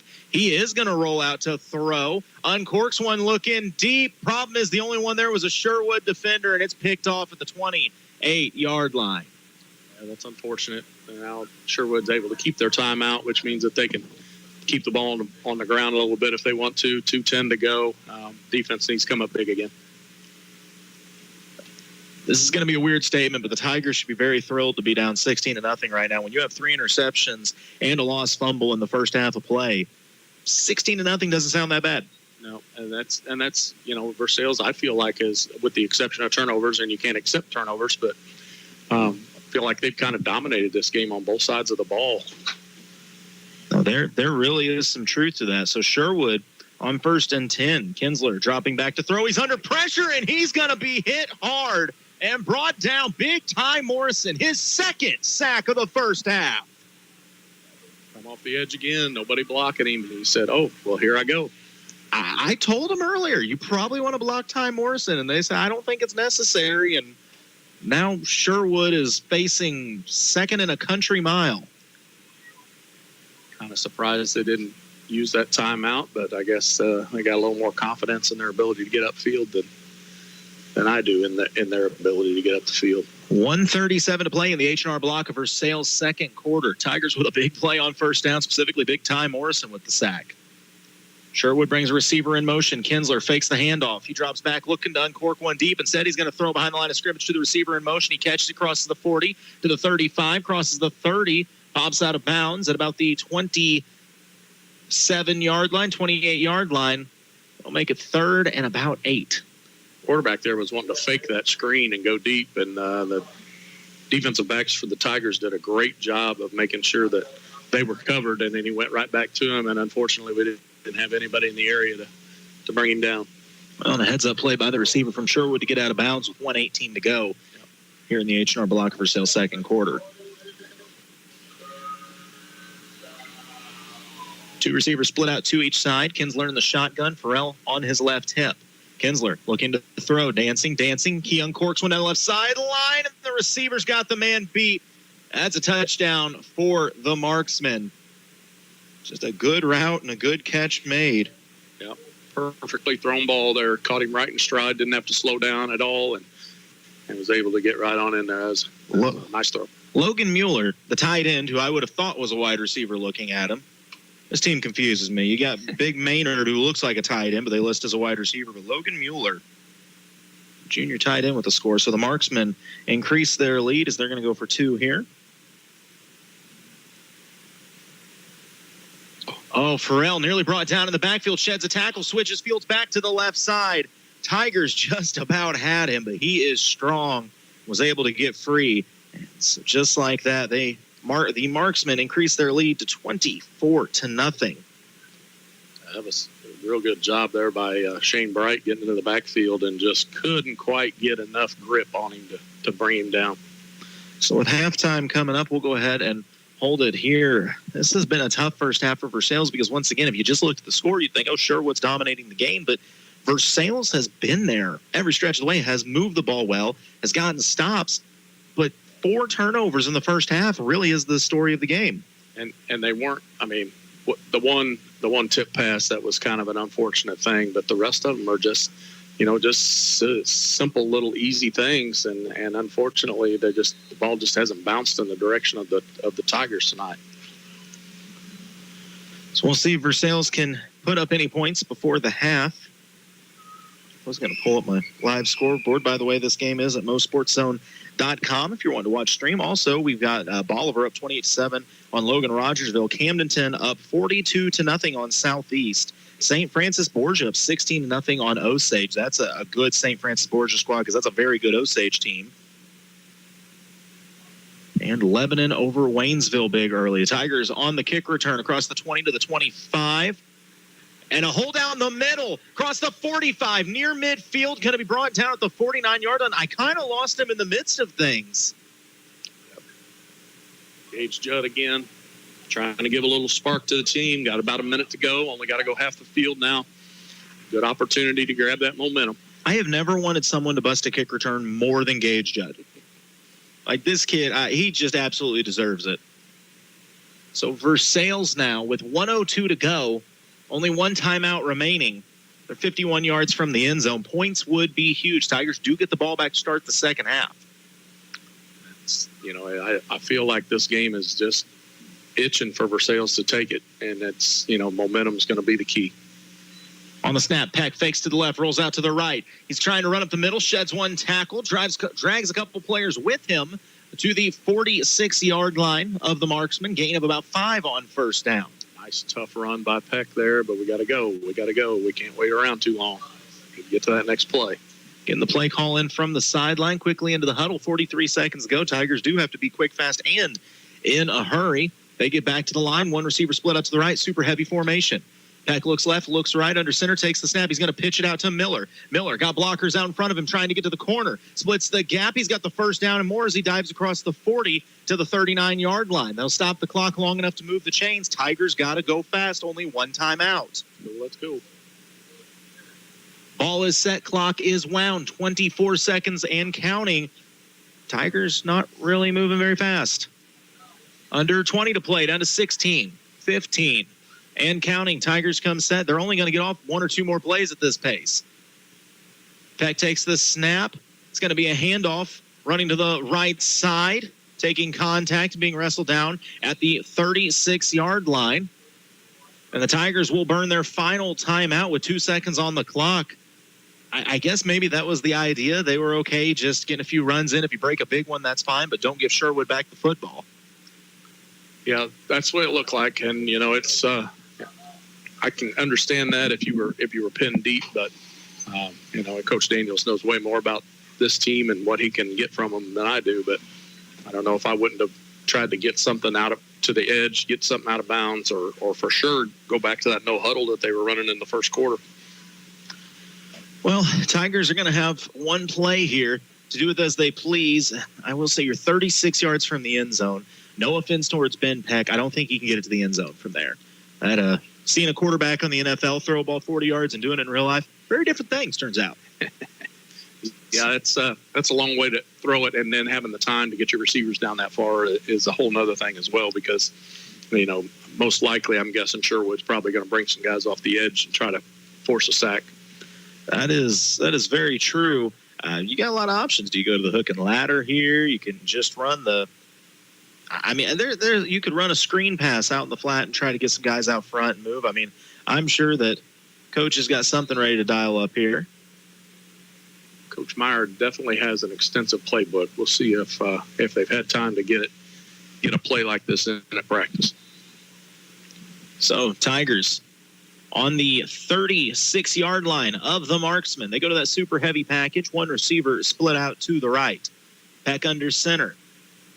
Takes snap, drops back. He is looking to throw. He's going to uncork one down the right sideline. Deep pass. And, I underestimated the arm of Peck because that one was going to on the goal line if the catch was made, but it falls incomplete. Not a bad ball thrown. Just couldn't be hauled in. So we've played one half of football. Sherwood leads 24-0, but the Hy-Vee halftime show is coming up. You're listening to KS-95 Sports. Sometimes less is more, but with the Case IH Farmall 75A tractor, more is more. You can push more, pull more, lift more. It just does more. And it's the most affordable Case IH farm all with a cab. The Case IH 75A tractor. There's nothing like it that can do what it does. Your Case IH 75A tractor is waiting for you at Crown Power and Equipment with 11 Missouri locations. So stop in and find it. Passion, power, performance. crown-power.com. No pressure, low prices. Hi, this is Jason at Hewlett Chevrolet Buick GMC in Canton. Hewlett has been serving the Lake area for over 54 years, and we're proud to offer the lowest prices combined with a friendly, no-pressure environment. We are proud to offer our price match guarantee. You can buy locally without all the hassles and pressures of a big dealer, but still be confident you're getting the lowest prices on your purchase. I invite you to come experience the Hewlett difference today. Bulletin. For the month of October, you can get select 2024 Buick Encore GXs as low as $25,500. Have you ever gone into panic mode because you reach into your wallet and your debit card is not there? Hi, this is Ryan Pryor from Citizens Bank of Eldon and Versailles. With the Umbrella app on your mobile phone, you can block your debit card with a quick tap of a button. 5 minutes later, you remember that it's in your pocket. No problem. Just go back in and unblock your card, and now it's business as usual. Ask us how you can enroll. Member FDIC. A hometown bank, a hometown friend. The Morgan County Health Center in Versailles reminds you can help your child have a healthy future. Encourage them to get 1 hour or more of physical activity every day and limit screen time to 2 hours at most. Time spent in front of a screen watching TV or playing video games means less time being active. Make sure they get 3 servings of low or no-fat milk or yogurt every day, 4 servings of water, not sugary drinks, and 5 servings or more of fruit and vegetables. Healthy habits lead to a healthy future. A message from the Morgan County Health Center in Versailles. Back with the Hy-Vee halftime show. Boy, I didn't update that thing either. This is what happens when I don't have Ryan around. I just forget about all the little stuff he does on the tablet when I'm not paying attention. It also doesn't help that the tablet is currently living in Windsor. I may have forgot it there that night. I'm not saying it happened, but it definitely happened. Oh, nonetheless, first half belongs to Sherwood as they lead 24-0 after one half of play. Once again, this is the Hy-Vee halftime show. I'm Colton Taylor. Coach O, Coach Ollison with me here tonight. Mark Seidbottom back at the studio, and Britt up on the roof running the camera. Coach, I know it's cliche to say we don't do moral victories and all that, but 24-0 really does not tell the tale of this game. No, it's a lot closer game than that, and it's the turnovers, and that's one thing that unfortunately you can't take away. But I feel like the second half could be a good flip here if the Tigers can stay strong-minded and come out and keep doing the things that they were doing, with the exception of the 3 interceptions and the lost fumble. But that has been a lot of the story for Versailles this year, has been turnover problems. I do think, though, some of that has to be attributed to player loss. When you lose guys that are genuine starters that have been out here for years and years, and you're putting players out there that maybe haven't seen a ton of varsity time, you are more prone to having turnovers in the game. Yeah, growing pains is definitely a thing, especially in sports, and I think it's magnified even more in football because of the physicality of the game, and when you got kids out there that it's their first time playing varsity and different things like that. But and unfortunately for Coach Daniels and the Tigers, they had to do it mid-season. They didn't even get to prepare for some of the positions that some of these kids are playing and different things. And so, you spend a lot of time trying to teach things, and you just don't have time to do all the intricate things that you need to do because you're still trying to teach kids how to play a position.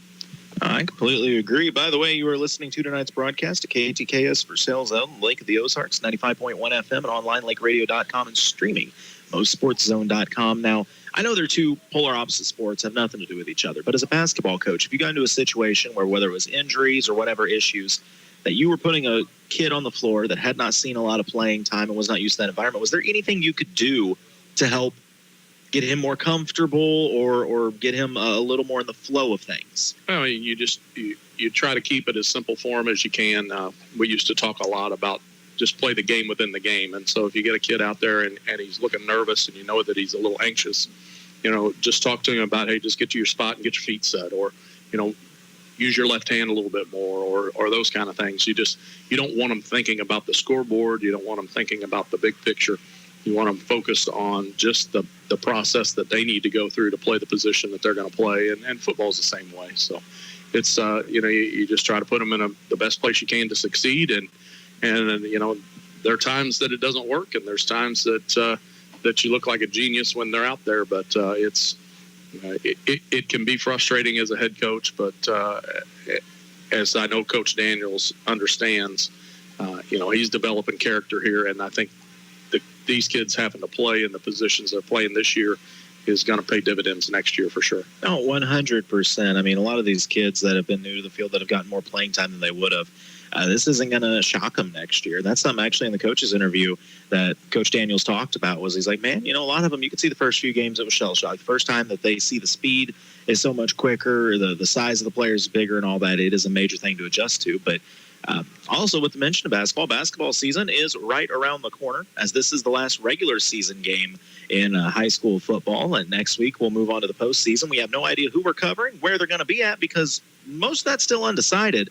I hate to be the Debbie Downer. We do know the Versailles Tigers are going to be the 7th seed. That's pretty well all but locked up if it's not actually locked up. So they will be facing the 2 seed on the road. The issue is we don't know who the 2 seed is going to be. It could mathematically be Boonville. It could be Southern Boone. And I believe mathematically it could even be Knob Noster.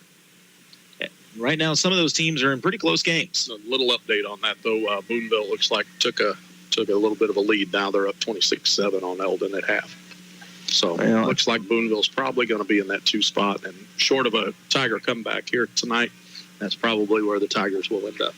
Well, if I were a betting man, it would be Versailles and Boonville. And my guess coming into this one was that it could very likely be Eldon and Knob Noster, which, if that is the case, I think could make for an interesting matchup, because when we saw Knob against the Tigers earlier in the year, Knob Noster did not want to throw that football, but they ran it exceptionally well. Their running back still may be the best running back we've seen this season. And he was very quick. But Eldon's counter is they're a track team. They have very fast players as well, and a little more size on the line than Versailles has. So I think that could almost be a fun matchup. No, I think that would be an excellent matchup, and definitely be something that would be intriguing to see. Does Eldon think about throwing the ball a little bit and trying to use some of that speed? Do they stay on the ground and just try to get to the outsides? And you kind of see what Knob was and how they're going to play. They're not going to deviate from that a whole lot, but just definitely be a contrast of styles for sure. A really cool moment here at Versailles, by the way, if you're watching at MoSportsZone.com or on the MoSportsZone app, as for halftime, they are honoring the servicemen here at Versailles High School. And so you can see all the uniforms coming onto the field, and a special thanks to all that serve our country and give us the ability to play football on Friday nights and do all these things we so much love and enjoy. And it's awesome to have a bunch of these men and women here tonight to get honored at Versailles. A lot of local faces out there as well. Always cool to see that. Definitely a nice gesture by the Versailles Athletic Department. Coach Aaron Allen, the athletic director, does an excellent job of leading these sports programs with a lot of character and does a great job. And I got to talk with Coach Allen for a long time before the game, and man, I love the job that he's doing here. It's so cool to hear the excitement in his voice, because he'll talk to you about what's going on now, and then it's like he's got 14 plans of more things he wants to add, and it's all about getting the kids all the opportunities they can and all the chances they can. And one thing that gets overlooked by a lot of people that I noticed on the schedule in basketball, he has the boys and girls playing the same nights on a lot of those road games. So instead of people having to make 2 separate trips to places like Adrian and Butler that's 2 hours away, you can get it all in one night. And I can tell you right now, we put as many of those games on the schedule as possible, because I'm sure you know better than anybody as a parent, it's hard to make it to those kids' games. You hate to miss them. So hopefully we'll be able to help out with that. But shout out to Coach Allen for being able to set that up, to be able to knock 2 games out one night, save the drive time. Yeah, he does a great job, and he's always, what I like most about Aaron is that he's always thinking about the kids and how it affects the kids, and that's the name of the game when you're coaching and administrating at this level for sure. Well, we're going to take a break, but like I said, we'll keep the camera on these servicemen and women being honored right now, but we'll take a break, come back with more of the Hy-Vee halftime show in just a moment. You're listening to KS-95 Sports. A full-service graphics company, Wright Printing and Promotional Advertising does it all, from screen printing, offset printing, and promotional advertising to custom-built trophies and awards. It's where they do it the right way. Check out their Facebook page for their monthly special, and don't forget they offer online stores for all your group and activities needs. Wright Printing and Promotional Advertising, across from the Family Center on Highway 52 East in Versailles. Call 573-378-5775. Martin Metal, just outside of Versailles, Missouri, is proud to announce the operation of our new laminated post-production plant. We now offer our customers high-quality glued, nailed, and planed 3-ply, 4-ply, and 5-ply columns. Yellow pine and treated 2x6 and 2x8 constructed. These posts won't split, warp, or twist and are backed by a 50-year warranty against rotten decay. Order by the job, the bundle, or the truckload, as we offer delivery in Missouri and across the heartland of America. Call Martin Metal to find out more. 573-378-4050 and move your project forward with Martin Metal. Calling all property owners. Discover the benefits of partnering with Dunn Property Management. They're here to help. From maximizing your investment to ensuring hassle-free management, experience effortless living with expert property management. Let Dunn Property Management handle the details so you can enjoy peace of mind. Reach out today to learn how they can help. Dunn Property Management, 573-569-1200. That's 573-569-1200. Back with the Hy-Vee halftime show as they're currently honoring the servicemen and women down there on the field right now. A very cool moment and gesture from the Versailles High School. While we got a moment, Mizzou is in action tomorrow. In action is kind of an understatement. Let's just call it what it is. The season's defined tomorrow as the Tigers head to Tuscaloosa. And I could be wrong because the AP poll doesn't listen to me at all. And I publicly said on the air this week, Coach O, that given the opportunity, I would fight somebody from the AP poll because the Tigers may be the first team I've ever seen to lose win 3 games and drop in the rankings after all 3 wins. But nonetheless, Tigers travel to Tuscaloosa to take on the Crimson Tide. It's number 21 Mizzou Tigers versus number 15 Alabama. If Mizzou would win, I firmly believe that making the national playoffs, that 12-team format, is on the table still. And being in the SEC title game is still on the table. You have one loss in the SEC, but after this week, everyone in the SEC except for one team will have one loss. So the doors still have to stay open for Mizzou if they win. No doubt. I mean, it's all out there for them, and it's going to come down to Brady Cook's ankle and whether or not the defense can keep Alabama from just running roughshod all over the field, because that offense from Alabama is pretty dynamic. I saw a tweet that I think personified last week's game perfect, in which they said, is Brady Cook the best quarterback that's ever played at Mizzou? No. But is Brady Cook the most Mizzou quarterback I've ever seen play at Mizzou? Yes. That boy, to go from 1 week where after the A&M game, let's call it what it is, everybody and their brother was calling for Brady Cook's head. They were done with him. He wasn't a good enough quarterback. I'm even one of them to sit there and say Brady did not look good in that game because he didn't. Then you come back against Auburn. Yeah, I don't care if Auburn's 2-4 or not. It's the SEC. We've seen Vanderbilt handing out whoopings to people. Like, to come back in that game with a high ankle sprain, which in all your years as a coach, I know you know as much as I do, those are awful. He's probably hurting more this week than he even was that day.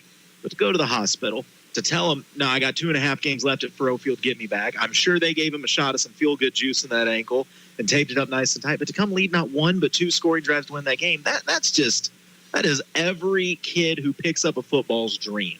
It shows a lot of grit, a lot of heart. There's anybody that doubted whether or not he was tough enough or a true enough Tiger to be able to lead that team. He definitely silenced everybody in that regard. And there's some things that he does that make you just kind of go, oh my gosh, what are you doing? But when you see a kid come out and play with that much toughness and that much heart and do whatever he can to help his team, you can't help but have respect for that. And I think Coach Drink did a great job when he named him the starting quarterback last year and defended him the way he did. And you can kind of see why he thought that he needed to be the number 1 guy for sure. And it's not like he's got an easy test ahead of him. You go to Tuscaloosa, and Bama coming off a loss makes it even worse. They're back at, what is it? Is it Arthur? What is something Bryant Stadium? Yeah, Arthur Bryant Stadium. Arthur Bryant Stadium, yeah. And they're not the Bama of old. I'll be the one to say it. As long as their coach is who he is over there, and I'm not trying to hate on him, but I'm saying he ain't Saban, plain and simple. Something happened that I think those kids under Saban were more scared of losing than they were excited to win, because if you lost under Saban, you did not want to show up to practice on Monday. He didn't care if you were a 5-star. He knew he'd coach better and would coach better again someday. And I just don't get that same vibe anymore. But Mizzou has the talent. I mean, and I think for Mizzou, you have to capitalize now because let's be real, the turnover after this season is going to be huge. Not only do you lose your starting quarterback, you lose one of the best wide receivers the program's ever seen, and you've definitely seen in a while. Your secondary wide receiver, Theo Weiss Jr., I still think he has the chance to be a late-round pick in the NFL also. I think the running back might be a senior. I mean, there's going to be a big turnover for the Tigers, so it kind of seems like it's now or never. You know, and I was listening to Coach Drink on his coach's show the other night, and, you know, he kind of talked on that just a little bit. And as he said, you know, that's kind of why it was kind of slow go in the non-conference, because they were trying to get some of those guys some experience and get them in some, you know, meaningful games and get them that experience, because it's not just about this year. You know, when you're running a program, especially a collegiate program where you know you're going to have turnover every year, you always have to be thinking about down the road as well. And I think he has a good vision for that. And, you know, as far as being a recruiter, I don't know that there's been a better recruiting coach come through Mizzou in the football program than Coach Drink. And, you know, he just seems to find a way to get kids to buy into what he wants. And if you can get kids to buy into what you want, the talent is really secondary. It's all about getting them to do and pull in the same direction, and you can coach your way out of a lot of other things if you can get the buy-in. Completely agree. 12:30 pregame, 2:30 kickoff for the Tigers tomorrow in Tuscaloosa. By the way, real quick before we get to this kickoff, big news out of Kansas City is the Chiefs need a wide receiver. I predicted it 2 years ago, so I'm still taking credit. I wanted him when he signed with the Titans, but Nuke is in Kansas City. DeAndre Hopkins, a man who is going to Canton someday. If you want to know, for the people that aren't familiar with D-Hop, because he's been playing in Tennessee and nobody cares to watch the Titans, I get that. DeAndre Hopkins is one of the few players in the league that has more receiving yards than Travis Kelce. He has just shy of 13,000 receiving yards, 79 touchdowns on his career, 32 years old, and still may have some of the best hands in the National Football League. I mean, that is huge for a Chiefs team that basically was asking anybody to go out there and catch a pass. And my big thing is I keep hearing is D-Hop washed? He's 32. He had 1,000 receiving yards with the Titans last year, and he's legitimately never had a quarterback like Patrick Mahomes before. Yeah, he's definitely going to be a great addition. I listened to Coach Reed today talk about how they were questioning whether he was going to be ready with only having a couple days practice, and Coach Reed said he's a smart kid. He's going to play. I thought, yeah, you're going to spend that kind of money and that kind of trade value. You're going to put him out there, especially if you're playing the Raiders, because I think that's going to be some sort of a blowout, as long as there's not a lot of turnovers for the Chiefs. I can't see a way that the Raiders can stay with them, and you know that the Chiefs are extra motivated with all the puppet talk and then the fact that they lost to the Raiders. That was the last time they lost last Christmas. Yep, and I believe the quote at the podium from Patrick Mahomes when asked about the Kermit the Frog doll was, "It will get handled when it gets handled," and I do believe it is time to get handled. The one that bothers me more, and I know you'll know this as an old basketball buff, is when their coach talked about with Mahomes, well, instead of the Jordan rules, we got the Mahomes rules. Well, if I understand that correctly, that means they're going to beat the snot out of Patrick every chance they can. And I'm here to tell you, the first time that Max Crosby takes a cheap shot, if I'm Coach Reed, I'm drawing up a poll for Joe Tooney to put Max Crosby in the turf. Yeah, there'll be quite a few guys that have number 15s back, that's for sure, if stuff like that starts happening. Well, that has been the Hy-Vee halftime show. We're ready to get the second half underway. Sherwood will kick off, start the second half. It's a hopper right down the middle of the field. It goes off the hands of a Tiger. It's finally picked up at the 23-yard line. A seam at the 25, taking on contact and trying to fight forward. We're going to be wrestled down at about the 28-yard line. I believe that was Rowan Allen on the return. Yeah. Made a little something out of an unfortunate play, kind of bobbled off the fingers a little bit, but was able to turn around, get upfield a little bit, and not too shabby field position, not as good as we've had earlier in the game, but not too bad. So the Tigers, I truly believe you just need one good drive. I know I keep making comparisons to basketball, but it's kind of like when you're in a shooting slump, everything's going wrong. Just seeing one go through the net can change everything. I think if the Tigers can just see points on the board, it could change this whole game. No doubt. And, momentum's a powerful thing, and if you can grab it and keep it, you got a good shot at winning this thing. American Sun Control third quarter underway. Super heavy package on first down. Tigers just plowing right into the D-line on first down. It's going to be a 2-yard gain. Generally, when they run that way, I assume it's Big Ty Morrison on the carry. Yeah, it looked like that was him, and held on to the ball, got through the line, and that's I'm just amazed at running backs that are able to do that. They know that as soon as they cross that line of scrimmage, there's going to be several helmets right in their lap, and That takes a lot of concentration and a lot of heart. That actually was a bigger gain than I realized. About a 3-yard gain on first down. So the Tigers going to stay super heavy here on second. Peck under center, only one receiver out on the near side. They're going to pitch it out.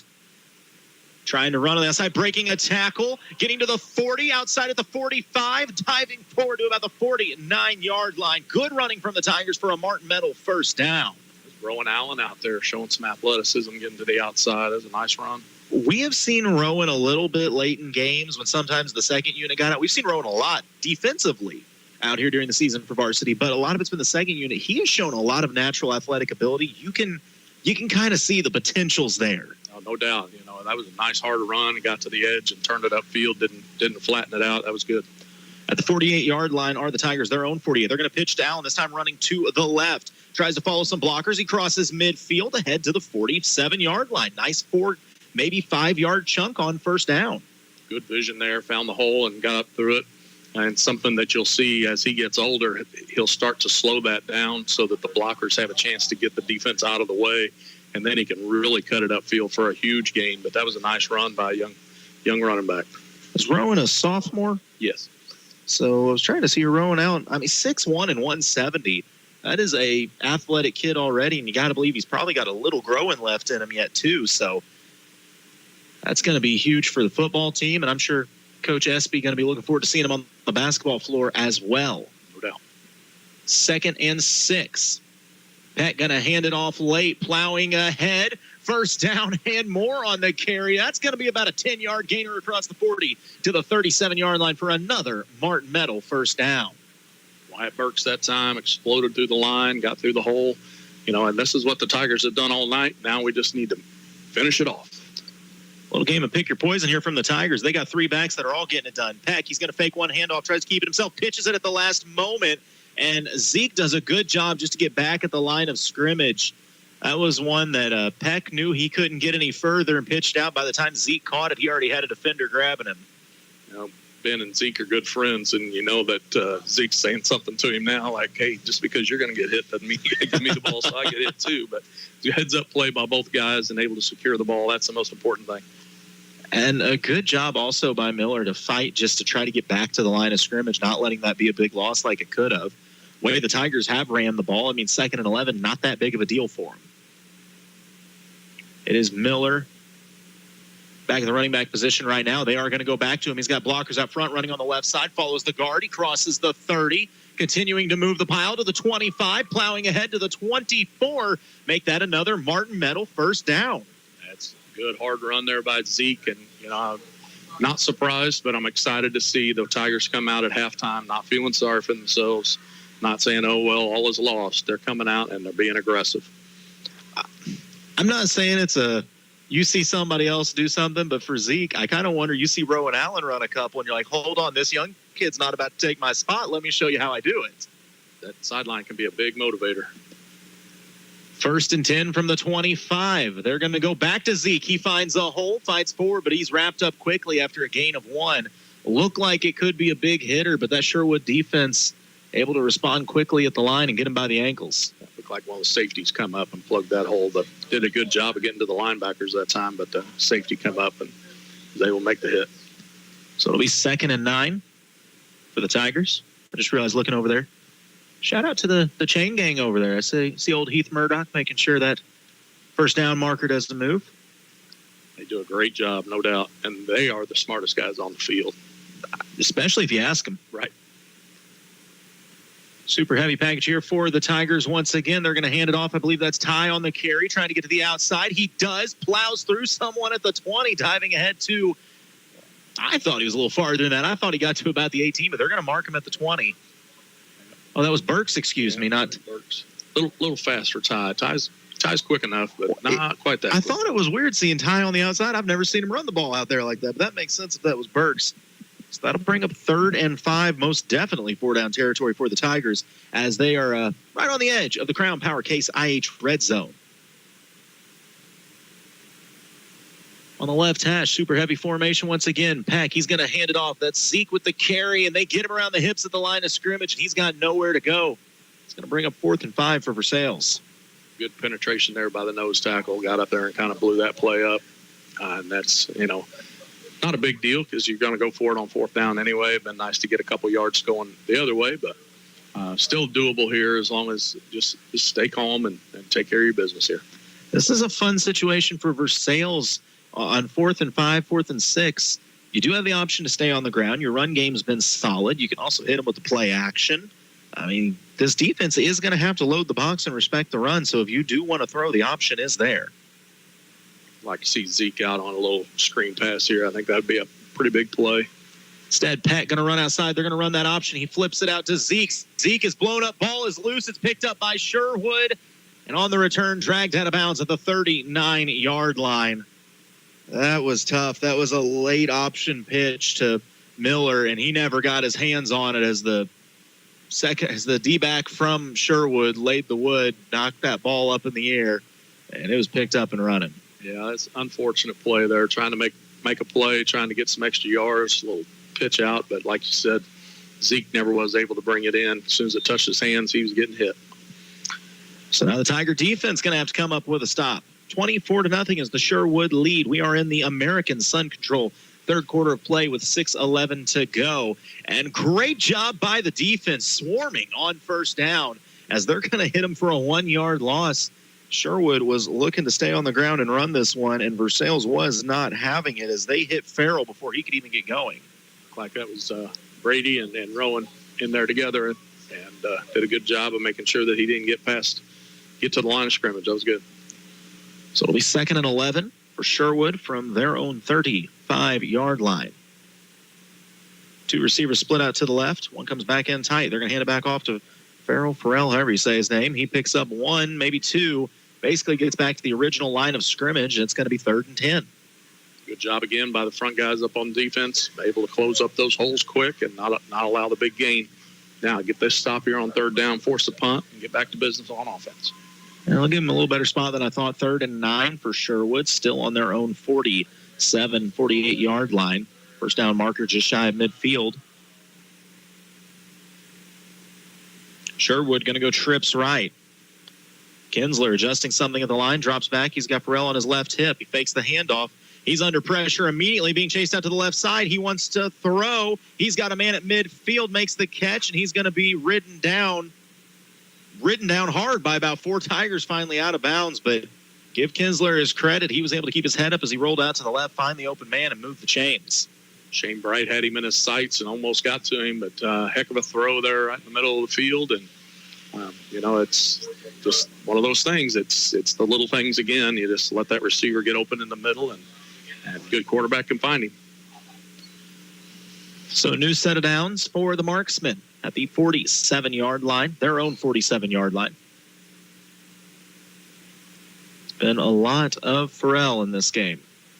Receiver comes in motion. Kinsler takes snap, goes right back to Farrell. He runs on the left side, follows the guard. He's got a gap of first down and more as he drags Tigers to the 40 and ahead finally to the 35-yard line where he'll be pushed out of bounds. If he gets those legs turning, you get him 1 or 2 yards upfield, he becomes a problem to take down. Yeah, he does a good job of keeping his legs moving and getting upfield. That play right there has been the best play that Sherwood has ran. They run that, fake that jet sweep, get the linebacker swaying towards the sideline, and then give it to Farrell there in the middle and let him do his business. What should really scare people is he's a junior. If you're all state as a sophomore, you got to be doing something right. They're going to go right back to him this time. He's a little more patient, trying to bounce it out to the right side, but the Tigers get a hold of his jersey, won't let him go forward, and they're going to hold him up at the line of scrimmage.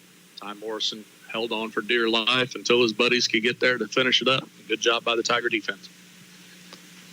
So once again, if you see the score, you think, man, I bet Sherwood's done whatever they wanted. You'd be completely wrong. Tigers have looked good moving the ball. It's been untimely turnovers. It's been untimely turnovers. I believe 5 turnovers for the Tigers in this game. Yep, been the difference, that's for sure.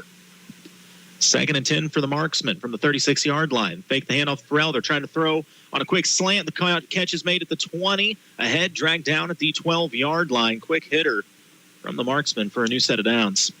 Got beat to the inside there. Anytime that defender crosses your face, whether it's in football or basketball, bad things are about to happen. Marksmen have ran the ball so effectively. That quick slant's going to be an option all the time. Tigers got to respect the run game of Farrell. So Sherwood threatening to put more points on the board as they're down to the 13 of the Tigers here in the American Sun Control third quarter. 3 minutes remaining. This quarter's going quick. I don't believe we've had a penalty flag yet. Jinxed it. I probably did. It's going to be a handoff. Farrell running on the right side. Tigers trying to bring him down. He's finally wrestled down at the 5-yard line. Sherwood can pick up a first down before scoring at the 3. And an injured Tiger on the field. Never what you want to see. We'll go ahead and take a break while they tend to the injured player. It's Sherwood leading Versailles 24-0. You're listening to KS-95 Sports. The students of Morgan County R2 have done a lot to make their hometown proud, and many have stayed in the community to help Versailles prosper and grow. Whether they excel through sports or through academics, our students need our support. As a parent, be part of your child's education. As a community, be part of their activities by attending sporting events, concerts, and other extracurricular activities. Our support today means better leaders for tomorrow. From Kidwell Garber Funeral Homes of Versailles and Laurie. Holly Lift Boat Lifts. You've got your home at the lake and you found the perfect boat. Now, to just make sure the boat bottom stays clean and up out of the water. Holly Lift Boat Lifts. We've been the lake's choice for reliable boat lifts for over 40 years, and we offer a lifetime warranty on our tanks. We don't just build boat lifts, we build Holly Lifts. We don't just build boat lifts, we build Holly Lifts. Veracruz Mexican Restaurant invites you to join them for a casual lunch or a nice family dinner out with delicious, authentic Mexican cuisine. Veracruz has a great selection of burritos, tacos, seafood, enchiladas, salads, and more, all prepared with the finest and freshest ingredients. Grab dinner tonight from one of their 3 locations: Veracruz on South Highway 5 in Versailles, Veracruz Jr. on Highway 52 in Stover, or on Highway 65 in Lincoln. Veracruz Mexican Restaurant, a proud sponsor of local athletes. Scores aside, the worst thing you can have happen in a high school sporting event of any kind is an injured player. So a Versailles player still down, being tended to. Thoughts and prayers to whomever that may be. Don't know, and honestly probably wouldn't say even if we did know. But that's, like I said, never what you want. And I know you see the coaching staff out there, I'm sure that's as frightening for a coach as anyone, not even because of the impact it has on the game. But let's be honest, these kids got to become like your own kids at some point in time, and it's like seeing a family member laying down there. Yeah, there's not a worse feeling than seeing one of your players in a situation where they're not comfortable to get up on their own and get off the field or get off the court, and that's kind of what we have here. And unfortunately, it's they still haven't been able to get him up. I just hope that it's something that is not life-threatening. You hope that it's something, with a limb or something along those lines, which would still be unfortunate. But, with this game, getting hit in the head and the neck and the back, and it can just do so many bad things for you. It's just hope for the best. Yeah, Versailles has been bitten multiple times over this season by the injury bug. And like I said, we have seen some absolutely scary injuries at that. And it's been nice to see some of those kids progressing. And now that he's better, doing so much better, once again, I look at a kid like Reese Murdoch, who you talk about a frightening situation. He was definitely in one when he went down at Eldon, and it's been great to see Reese coming back to normal and starting to joke and stuff on the sidelines the last few games. And even Fletcher tearing up his knee as bad as he did, and he was still all smiles and whatnot before the game when I got to talk to him. But, right now, concerns for the player who is down. It's 24-0. Sherwood leads Versailles. Sherwood threatening to score as they are on the goal line of the Tigers. We got 2:31 to go here in the American Sun Control third quarter, but right now an injured Tiger on the field, and that is the main moment of focus right now. We will be back in action next week. I have no idea where or with who, because once again, we don't know how this district's about to fall out, which I guess that's what you want. You don't want it to be completely predictable, and this one is far from it right now, as they're still trying to figure out what teams are going to fill the 2, 3, and 4 seats in the conference. You say it's not predictable, but the Falcons are up 28-0 on the 3 seed in the district right now. And so I think the final of the district is probably going to be predictable, but how we get there is still way up in the air. Yeah, I feel like it's a 7-team district and 6 teams are all one of those lists. And if any of you guys get a shot at Blair Oaks, we will all pull for you. And Blair Oaks is like, we don't care. Yeah, it's honestly, I'm not positive if the other 6 teams form together to make one team. Still don't know if they're beating Blair Oaks. And I know that a lot of the fans around the area have kind of a negative thought on Blair Oaks and their program, but I will say that Coach LePage does an outstanding job with his team and his program and making sure that he has kids doing things the right way, and they work hard and they're gifted athletically, but Coach LePage is a high man of character and does a great job. And I, once again, will give him his credit to every game that I've ever covered involving Blair Oaks. Let's call it what it is. At the half, they're usually up 40 or 50 points. He could be that kind of guy, keep his starters in, press you for 4 quarters and run the score up if he wanted to, like other coaches we know. Or instead, he pulls his starters in the second half. All you see is guys that don't normally get to see the field. You can't fault a man if his second and third string guys are putting points up on you. As a coach, you can't tell your kids don't go out there and score. Like, that's just, it is what it is. He is trying to be respectful and pull his guys, and I greatly appreciate that because I have seen other coaches that won't. We're at a stoppage here as, once again, a Versailles player has been hurt pretty bad. They are tending to him down on the field right now. We're actually going to go ahead and take another break while they continue to tend to him, and we will be back shortly. You're listening to KS95 Sports. PenMax Staffing has immediate job openings with long-term potential. They have excellent opportunities in Eldon, Versailles, Jefferson City, California, and the entire Lake area. Apply online at penmac.com or call 573-392-8383 to set up an appointment for an interview. That's PENMAC.com or 573-392-8383 to apply. PenMac provides free help finding a job. Apply today and go to work right away. Your one application will help you find multiple possibilities. This is Como Connect Internet Court. All rise for the Honorable Judge Chip Thunder. Be seated. I can see from my notes here, Mr. Plaintiff, that you have slow internet. Yes, Guilty! But I didn't plead my case. It don't matter. No excuse for slow internet. Como Connect has ultra-fast internet at ComoConnect.com. Bailiff Snuggles, get this man out of my courtroom. Your bailiff is a T-Rex? Why? Because I'm Judge Chip Thunder, baby! Take your softball and baseball skills to the next level. The Shed is Eldon's own indoor hitting facility that features 2 full cages with screens, tees, and pitching lanes. You'll love their top-of-the-line pitching machine that throws a variety of speeds with precise locations to perfect your swing. The Shed also has a workout facility. You can add it to your cage rental or just purchase as a regular membership. Open Monday through Friday, 3:30 to 8, and Saturday and Sunday from noon to 8. Look for the big white building across from Gerb's in Eldon. Book times now on Facebook at The Shed LLC. See you at The Shed.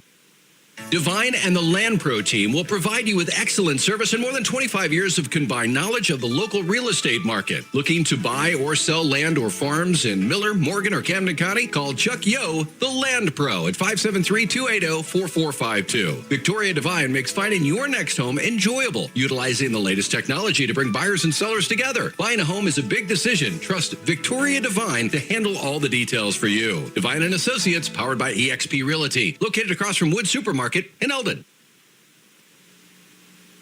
We're back here at Audrey J. Walton Sports Complex as we've had a major stoppage here in the game of Versailles Tiger. Pretty injured on the goal line, and call it what it is. Enough of an injury that the medics are out there tending to him, and they are doing what they need to do. And like I said, you can look at the points, you can look at the wins and losses, you can look at anything you want. None of it matters in comparison to these young men out here playing, their health and what they're able to do in life. So our thoughts and prayers, of course, right now are with the injured Tiger, and hopefully he will be all right and make speedy recovery from whatever that injury is. And you just, like I said, absolutely hate to see that on anybody in these kind of events. Yeah, that's as a parent of football players, that's your biggest fear every time they step out on the field. You just don't want something to happen that's going to impact the rest of their life. And, not knowing what this injury is, it's too early to say. But, when you have this kind of attention and it's taking this kind of time, it's a pretty good indication that it's a pretty serious thing. And you just hope that it's not something that will impact the rest of the young man's life.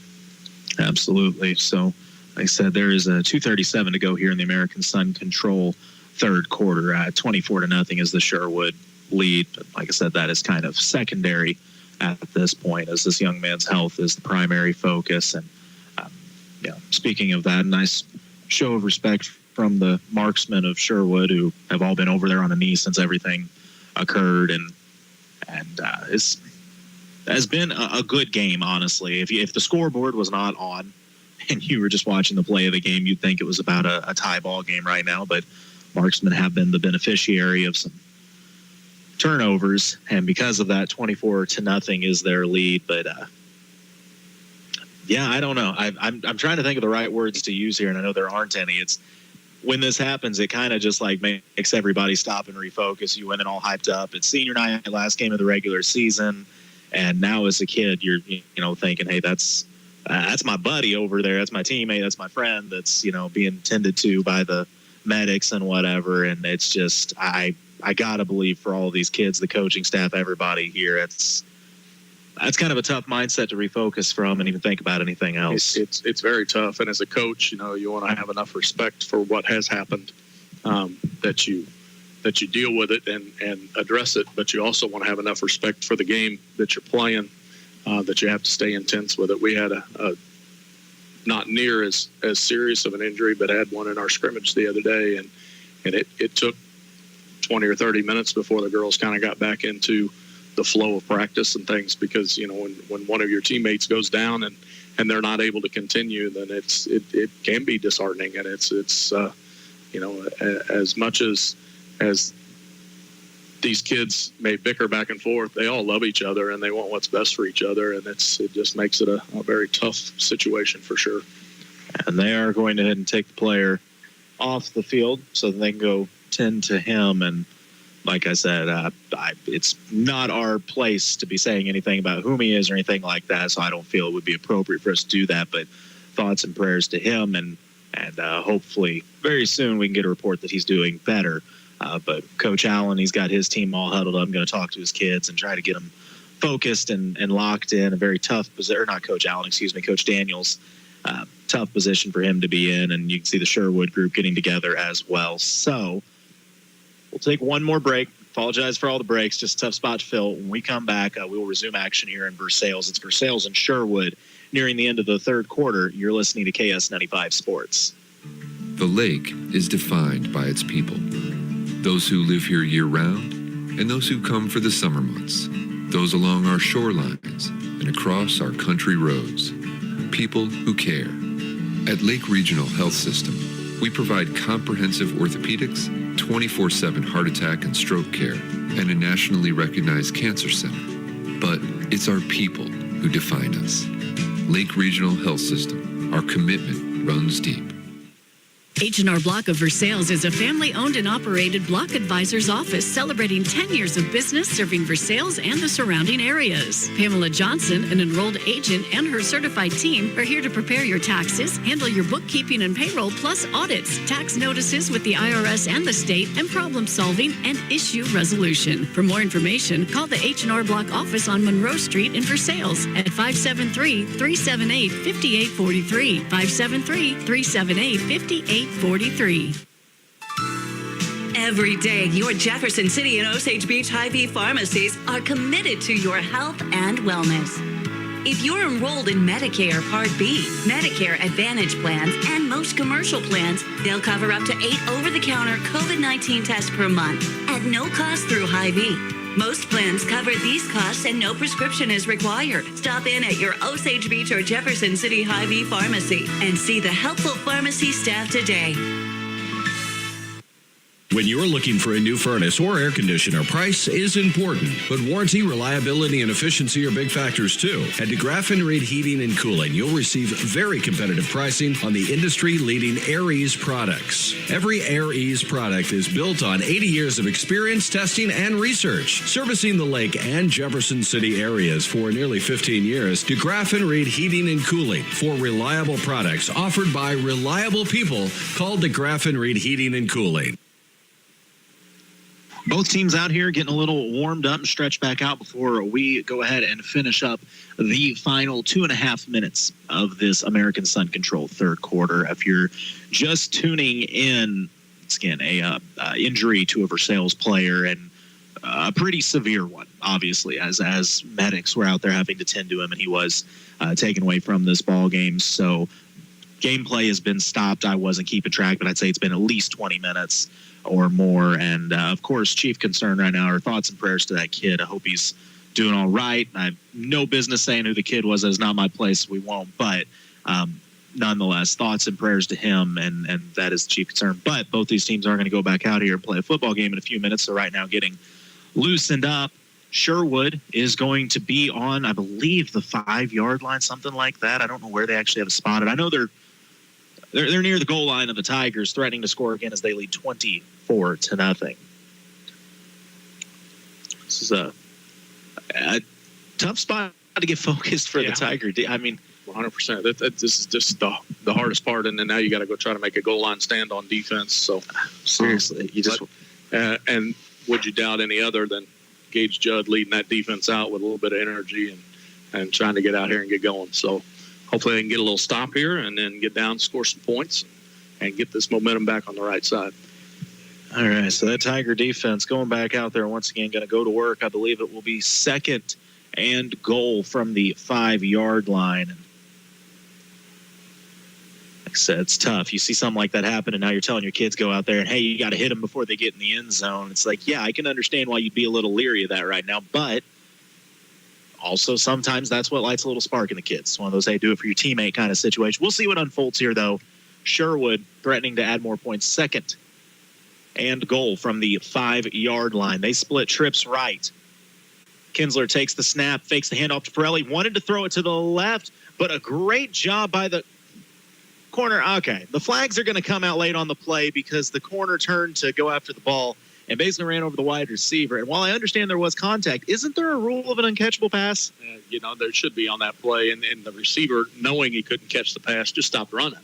And when he stopped running, the cornerback then just ran through him because he was still looking at the ball as opposed to paying attention to where the man was. I just think that's not in the spirit of the rule there at any point. I don't agree with that. No, like I said, generally uncatchable pass causes a pass interference to not be called, and that ball was thrown to the tracks. So I don't completely understand that. Nonetheless, half the distance to the goal, and I thought it would be a first down, but I guess it will stay 2nd down. Sherwood, though, now down to the 3. I will be shocked if this ball does not wind up in the hands of Farrell. Yeah, no doubt. They're going to run this thing right up the chute here. And he's lined up on the right hip of Kinsler. Receiver comes in motion, and I guess I am shocked. They fake the handoff, throw to the left side, touchdown for the marksman. I guess they knew everyone was going to be thinking what I was, and the Tigers overplayed on Farrell, reasonably so. And the marksman hit him on the left side and put 6 more on the board. They extend their lead 30-0 with the 2-point conversion coming up. Nice little play call because they ran that jet sweep fake again, and I was with you. I thought the running back was going to get it, and then left the receiver out all by himself out in the end zone. So 30-0 lead. The marksman once again going to go for 2. They're not being rude about it. They just don't have a kicker. I mean, that's what you do in this conference. And this one is going to be a handoff to Farrell. He goes right up the gut. He has stood up at the goal line. Can the Tigers keep him out? They do. So give the Tigers their credit. They knew Farrell was going to touch that ball at some point in time, and they just decided he was not getting in the end zone when he did. Yeah, good play by the defense there to rally around and keep the ball out of the end zone for the conversion. That's good.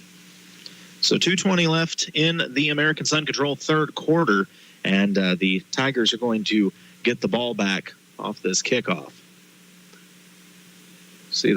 I always find it interesting to watch the different parts of the coaching staff interact with the players, especially knowing the coaches a little bit, because you can get a guess for what's being said in those huddles. And like I said, a 1-7 record at this point in the season, you're down 30-0. A lot of people can say what they want.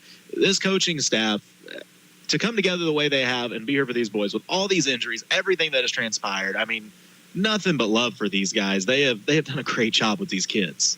Yes, they have. And, having to deal with that for this staff being the first year under Coach Daniels and to be able to come out and deal with that and for these guys to show the kind of heart and determination that these players have shown is a testament to the coaching staff and the fact that they don't quit coaching. And the kickoff is going to be a line drive right in the middle of the field, takes a hop, actually goes past the return man for the Tigers. It's finally going to be picked up by Judd. He's able to get up to the 10 before being wrestled down. Yeah, that one just took a weird hop and went right past him, and Gage able to recover and pick it back up, but that's where this Tiger drive will start. This game would be a lot easier if they just play with a round ball like all the other sports. Boy, I tell you what, you can't be like everyone else. Hence the name football, even. Is there a penalty on the play? I don't know. No, never mind. Okay, the white hat was just signaling to roll the clock. I misunderstood. He does a lot of hand gestures back there, and it just always worries me. It's right. So the Tigers will start the drive they're farther than I thought at the 15-yard line, not the 10. That heavy formation, Peck under center.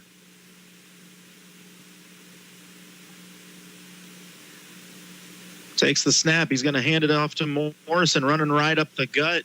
Nothing pretty about it. It's just rumbling, stumbling football, and it's still moving forward as he drives that pile ahead to about the 24-yard line. He got a lot more than I thought he was going to. Yeah, that's a heck of a run there. Just kept his feet moving and kept plowing away and had a little help from behind. That was good. That'll be about an 8-yard pickup on first down. Boy, I bet he is a beast when they get the sleds out. Right. So 2nd and 2 from the Tigers. They can kind of do whatever they want. This formation does give them a lot of options with 3 backs behind Peck.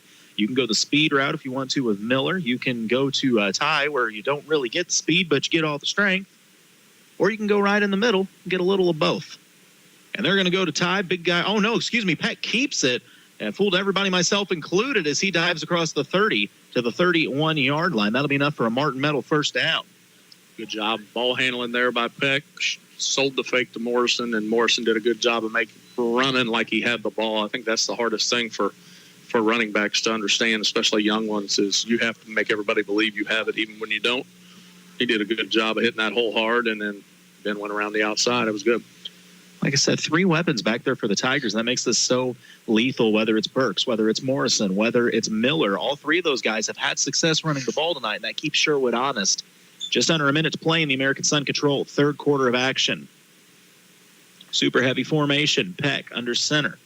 The 30-yard line. He's going to hand it to Morrison. No, he's going to keep it. Sheds a tackle, and a wise decision as he once again was thinking, I'm about to be brought down. I should pitch it to Zeke. And I think he kind of realized, man, if I try to pitch this thing, it's probably going to wind up in the hands of a Sherwood player. Yeah, that was pretty similar to play to the fumble that we had earlier. And Ben did a good job of learning from his mistake and just understood the fact that no gain is better than them having the ball. So at this pace, the Tigers probably only going to get off about 1 more play before the quarter comes to a close. They won't have to if they don't want to. They got about 2-second differential of game clocks. Well, and maybe they won't snap the ball at all, and it kind of looks that way as I already see him headed towards the sideline. So we've played 3 quarters as the American Sun Control 3rd quarter comes to a close. Sherwood leads 30-0. 4th quarter action coming up when we come back. You're listening to KS-95 Sports.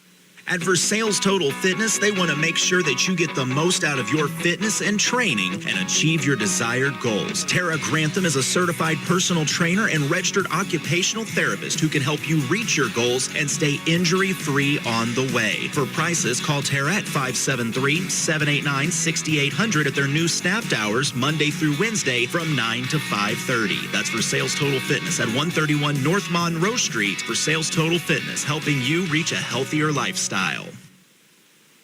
right, I've never got to do this before, but we're about to have a mascot race. I see Morgan the Tiger. That looks like a hot dog. There's a blood drop. And is that a child? That's from a church, I believe. It's a large-headed child. That is a church child with a big head, with a blood drop, a hot dog. and Morgan the Tiger. I've heard jokes like this before, but I don't think they're appropriate for the radio. They will start on the 20-yard line. I don't know how far they sprint, but this is going to be interesting. I'm putting my money on the Tiger. I've seen one of these already.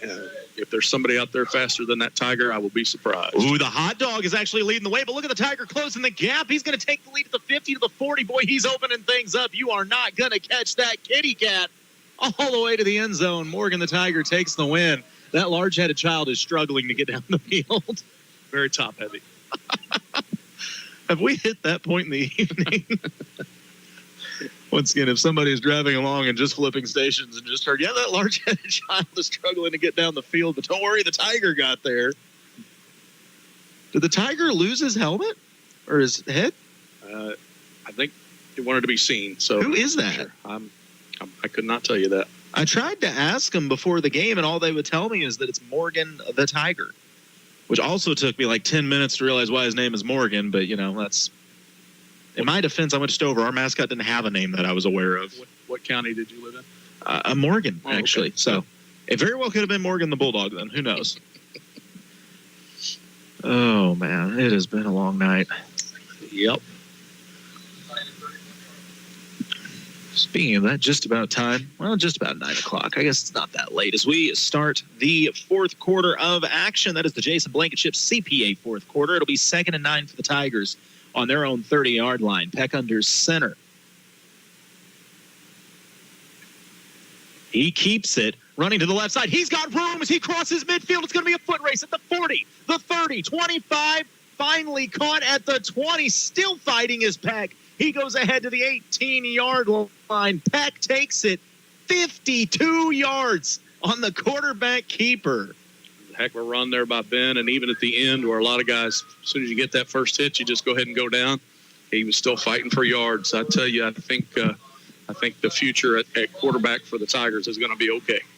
I'm going to go ahead and say it right now. We may have just saw the Shed batting cages play of the game with Ben Peck turning it on. I mean, I didn't know he had that kind of breakaway speed, but he really got him ran. And they're now in the Crown Power Case IH red zone after a Martin Metal first down.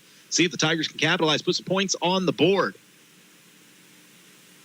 That heavy formation. Peck takes the snap. He's going to go to Morrison right up the gut. Breaks some tackles. Trucks a man in the secondary. Takes the face mask. Goes all the way to the 5-yard line to move the chains.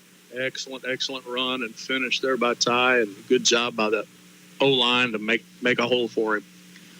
Peter Schrager on Good Morning Football has a segment he calls Angry Runs. Ty Morrison may have a slot on it.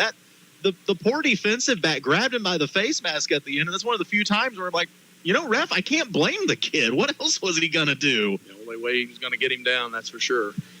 So that's another Martin Metal first down. It's 1st and goal from the Tigers at the 3. I'm going to be honest, I'm not the play caller, but I'm going right back to Big Ty. I think that'd be a good plan. They go super heavy again.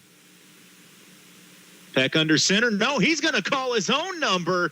Dives forward, and I didn't even see him rolling in the back of the end zone. Ben Peck with the score from 3 yards out, and the Tigers are on the board. Excellent play, excellent drive, and Ben Peck, taking this team and trying to lead it in the right direction. That's an excellent job by a great kid. Yeah, I think Ben Peck's also going to make a case for the MVP of this game. He's going. That was a beautifully orchestrated drive. And once again, if you have not been watching this game or listening to this game, the Tigers have moved the ball. The defense has got stops at time. It's just been turnovers have caused issues. So, it's kind of showing it here that the Tigers can put points on the board. Going for the 2-point conversion. Heavy formation once again. Peck under center, 1 receiver on the far side. Peck going to try to keep it, pushing the pile forward, but Sherwood does a good job bouncing him to the outside. He'll come up just short. So the lead stays at 24, 30-6 Sherwood. You're listening to KS-95 Sports. Hi, I'm Brandon, and welcome to Gladstone Cove Boat Trailer Sales. Do you need a trailer to get your boat out of the water? Maybe just a replacement trailer. Or considering selling your boat and a trailer will help get it done. We carry 11 lines of high-quality boat trailers, and if we don't have what you need, we also build our very own line of custom aluminum boat trailers. Thanks to everyone that's been by or just heard of us and gave us a referral. From my family to yours, we can't thank you enough. Back here in the Jason Blankenship CPA fourth quarter. Coach, I don't think there's any debate. That's the best drive of the night for the Tigers. Well, it's just been like a lot of the other drives, with the exception of we held on to the ball this time, and that's been the key for the whole game. Sherwood has not shown that they can stop us unless we give them the ball, and that's that drive was a perfect showing of that for sure. And now you got to come out defensively, get a stop, a quick stop, get the ball back, go do it again. The last thing you want to give is this Tigers squad confidence, because first off, if you give Gage Judd any more confidence, the dude might single-handedly come beat your team. But let's call it what it is. They're probably going to get Boonville next week. Boonville just handled this Tiger team by 60 points. There is a chance Boonville could overlook. It's an onside kick attempt from Versailles, and a good job by the front man for Sherwood to just fall right on top of and lock it up. But if I'm Coach Daniels, what I'm preaching to my squad is, guys, Boonville doesn't care. They're going to overlook you guys. They're not worried about you coming up here and beating them. You come out with that kind of intensity, you run the ball right at Boonville, you can give them a run for their money. Absolutely. And, anytime you're the underdog, you got to give yourself a chance. And the best way you can do that is with high energy and a belief that it can be done. And if you have those things, crazier things have happened, that's for sure. Yeah, nobody's ever made a movie about the guy that was supposed to win that beat up on the guy that he was supposed to beat. Like, that's just not a good movie. You got to have an underdog. You got to have an upset story.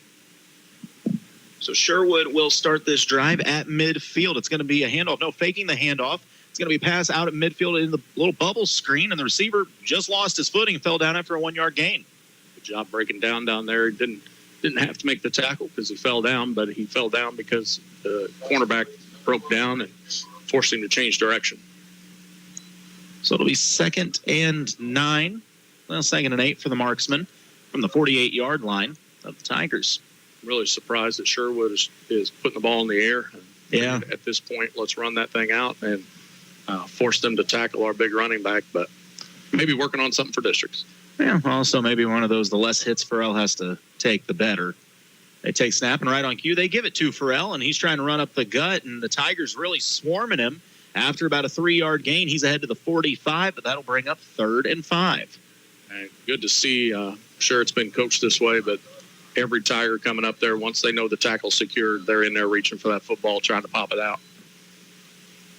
So we'll see if the Tiger defense could get a big stop. I mean, you want to talk about something to build on. If you get a stop and score again, it's probably a little late in the game, but it's enough that, you could make a Sherwood go, wait, what are they doing over there? No doubt, and if you get one of these onsides to hit, nothing says it can't be done, that's for sure. So 3rd and 5 in the shotgun. Kinsler looks back over to the coaching staff. He's got 2 receivers split out to each side. Farrell on his left hip takes the snap. He's going to give it to Farrell, running to the right side, and Farrell's feet get cut out from under him after just a 1-yard gain. That's going to make it 4th and 4. Be interested to see what the marksmen do here. I don't foresee them punting, but Tiger's going to have a stop to get the turnover on, or have a chance, to get the turnover on downs. Yeah, just how confident are you in your offensive line here? If you're pretty sure you can get those 3.5, 4 yards, then go ahead and put it on the ground. But I don't know. I like winning, so I'd probably just go ahead and punt this thing away and make Versailles run the full field. I would not be shocked to see a quick slant here. Instead, a little jet sweep action, and the Tigers able to get him in the backfield. One-on-one, the tackle is made, forcing the turnover on downs. They've got him in the middle of the group. I want to see who that was. Was it 24? I don't know if it was Brady or if it was Drake Schmidt. But heck of a tackle nonetheless. Yeah, either way, whichever one of them made the play, the only reason I said Dobbins is I saw him patting him on the head, but it could have been either of them. Whoever it was, Tigers get the stop. So they'll take over the drive here on the 44-yard line, their own 44.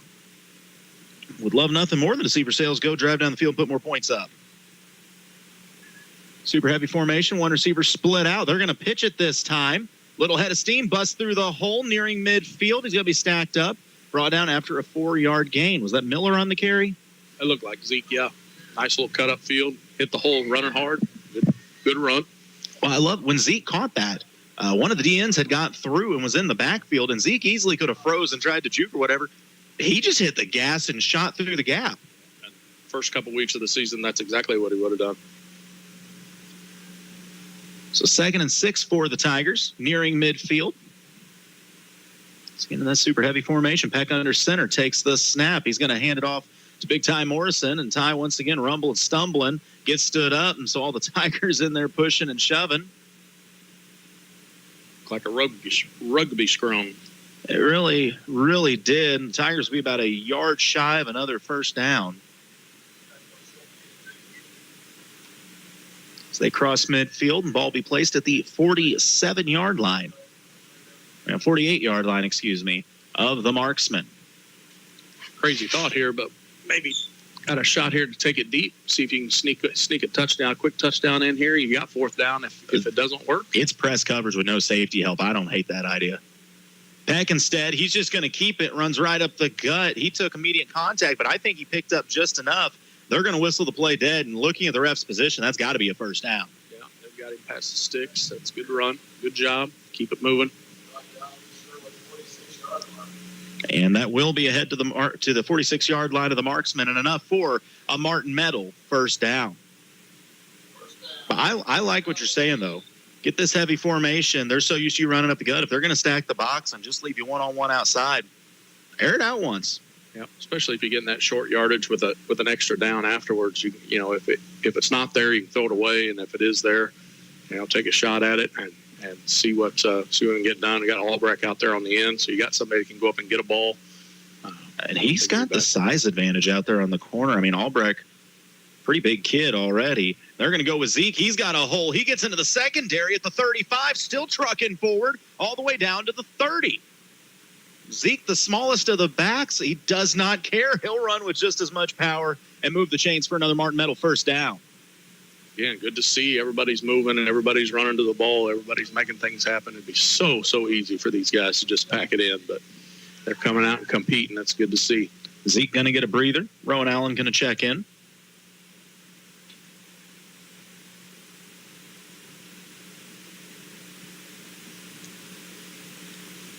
Game clock down to 6:20 now, remaining in the Jason Blankenship CPA fourth quarter. Albrecht splits out on the far side. Heavy package once again. Peck takes the snap. He pitches it out to Allen. Allen following some blockers, trying to get to the outside corner at the 30, takes on a tackler, and he will get to about the 30-yard line. Well, just shy, but he got back to about the line of scrimmage. Just couldn't quite turn the corner. Yeah, Sherwood did a good job of stringing that play out. They were able to flatten him out and not let him get upfield. That hole that was there earlier when he was making those cuts wasn't there at that time for sure. I still like, though, Coach Daniels getting him in the game and getting him these reps, and he has shown some good things. He's definitely a good athlete, and he's going to be very helpful moving forward, that's for sure.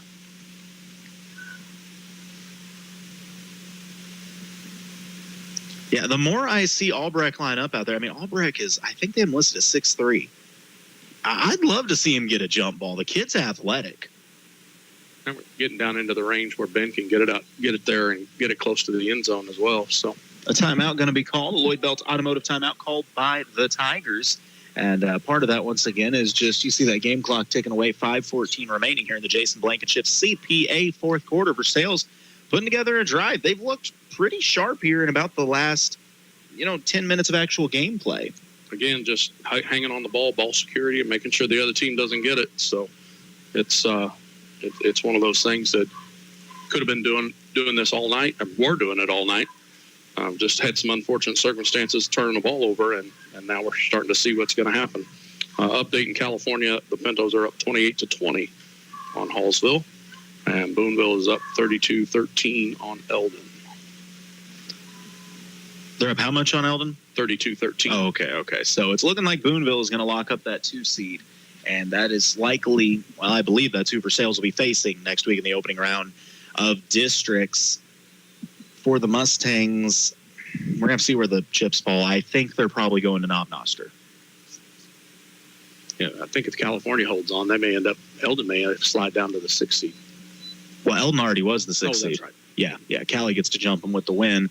Tigers staying on the ground as they go right up the gut for a nice gain. How interesting it would have been if Versailles had got that 2-point conversion against Eldon. Oh, man. And then Eldon drops down to there, and Versailles is able to flip them. But wow, it's kind of crazy how the season did come down to that. So instead, it could have been Versailles with it. And like I said, I think Knob-Noster will be the 3 seed. because Southern Boone getting clobbered by Blair Oaks, as anybody who's not a D1 school would. 3rd and 5 for the Tigers. Peck under center. Going to hand it off on the outside. Looking for room. Turning the corner. Stumbling, fumbling, and falling forward for the first down. Wyatt Burks with a nice run there. Okay, that's what I was trying to figure out. I thought it was Burks on the outside, but man, that three-headed monster they got going back there is working right now. And Burks picks up enough for another Martin Medal. First down. Ben Peck hand that ball off to Wyatt there and turn around and got the defensive end, blocked the defensive end, kept him from being able to get up and get to Wyatt. That's a heck of a play. There ain't much that Ben's not willing to do tonight. I'm telling you, he's a heck of a leader. So now in the Case IH Crown Power red zone at the 20, Peck goes to the hard count. Defense nearly jumps. Now he gives it to Morrison, and Morrison says, we're going this way as he plows forward for a couple, head to the 18-yard line. Just plugging away, it's one of those situations where if you can end this game on a good, solid drive here, even if you don't win the game, you can keep some momentum and maybe hopefully add to it next week. Trying to find that knob score. I'm not having any luck. What is the flag that came out here? What? Okay. I think, if I understand right, the Tigers broke the huddle and then went back to the huddle. And so the refs called it a false start. I actually did not know that was a penalty because I've never really seen it occur before. I didn't either. This is why I'd be a bad official, because not only did I not know that rule, at this point in the game, I promise you I would not be calling that either. So as a coach, I like to always say bad officials get paid too. So your career's not over just if you're bad. That's fantastic. Knobs down 13-6. To hold it. All right, I have no idea what's about to happen in districts. Tigers with a handoff. Miller trying to follow Morrison ahead on the left side, and he'll pick up maybe one, maybe two.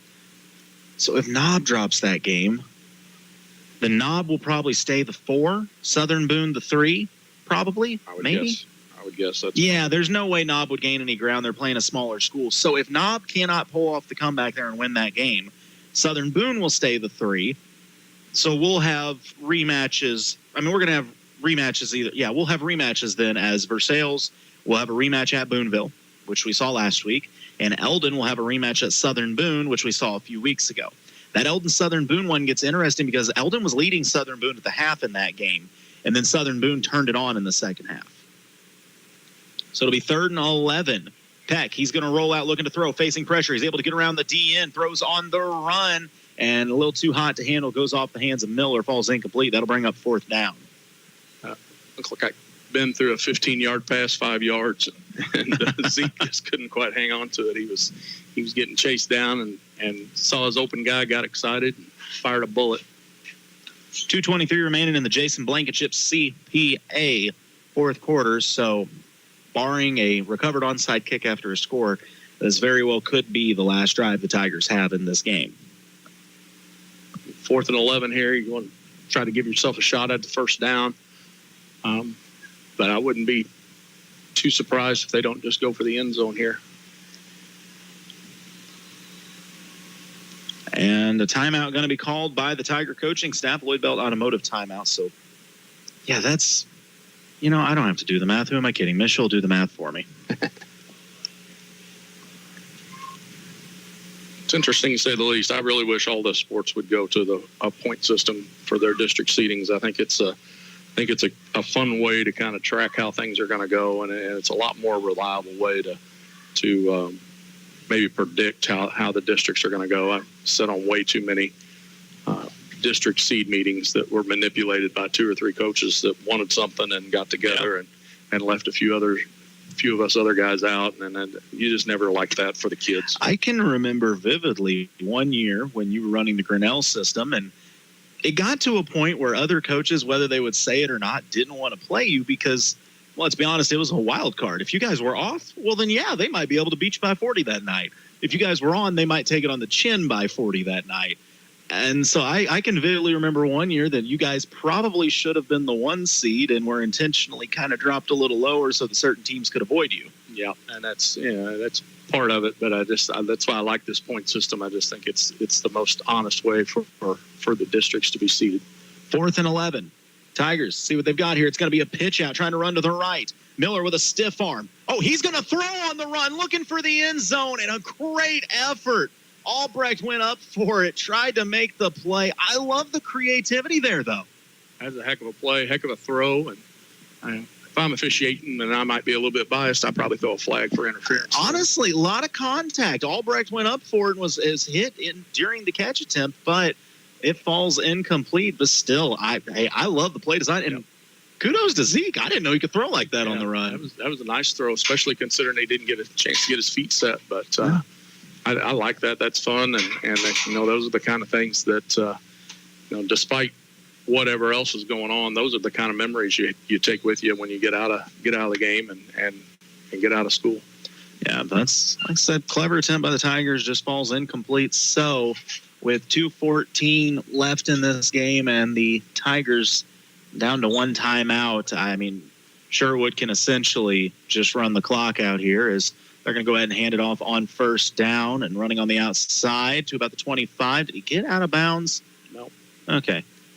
Stays in bounds, so that clock will keep moving. And I don't think Versailles is going to burn a timeout here anyways. Looks like Sherwood's got their younger kids in and just going to kind of let this thing play out and give these kids a little bit of experience. And again, hope nobody else gets hurt.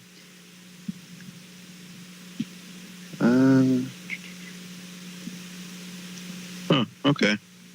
I'll just let you read that real quick. So Tigers going to conclude their regular season with a tough loss here to Sherwood. Sherwood once again keeping it on the ground, trying to keep the clock moving, and a flag comes out again. Once again, better man than me. I'm pretty sure I would have already put my flags away for the night. Right.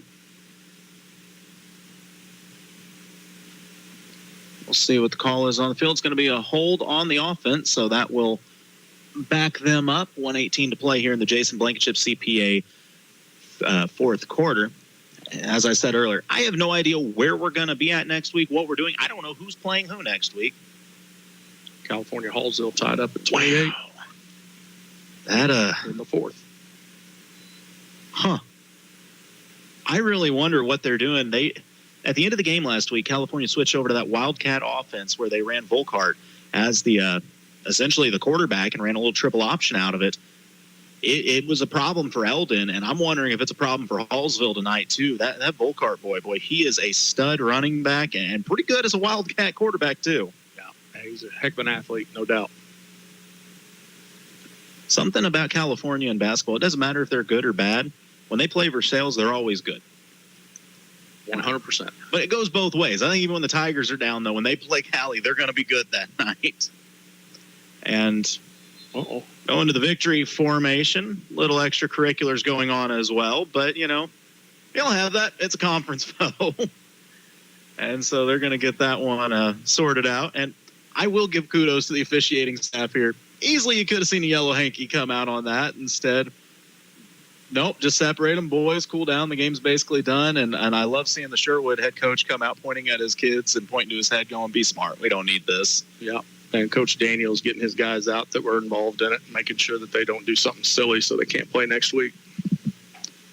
So, yeah, as they take the final knees, that's going to put a wrap on the regular season for the Tigers. It's going to close it out with a tough loss to Sherwood. We'll come back with the post-game show in just a moment. Sherwood knocks off Versailles 30-6.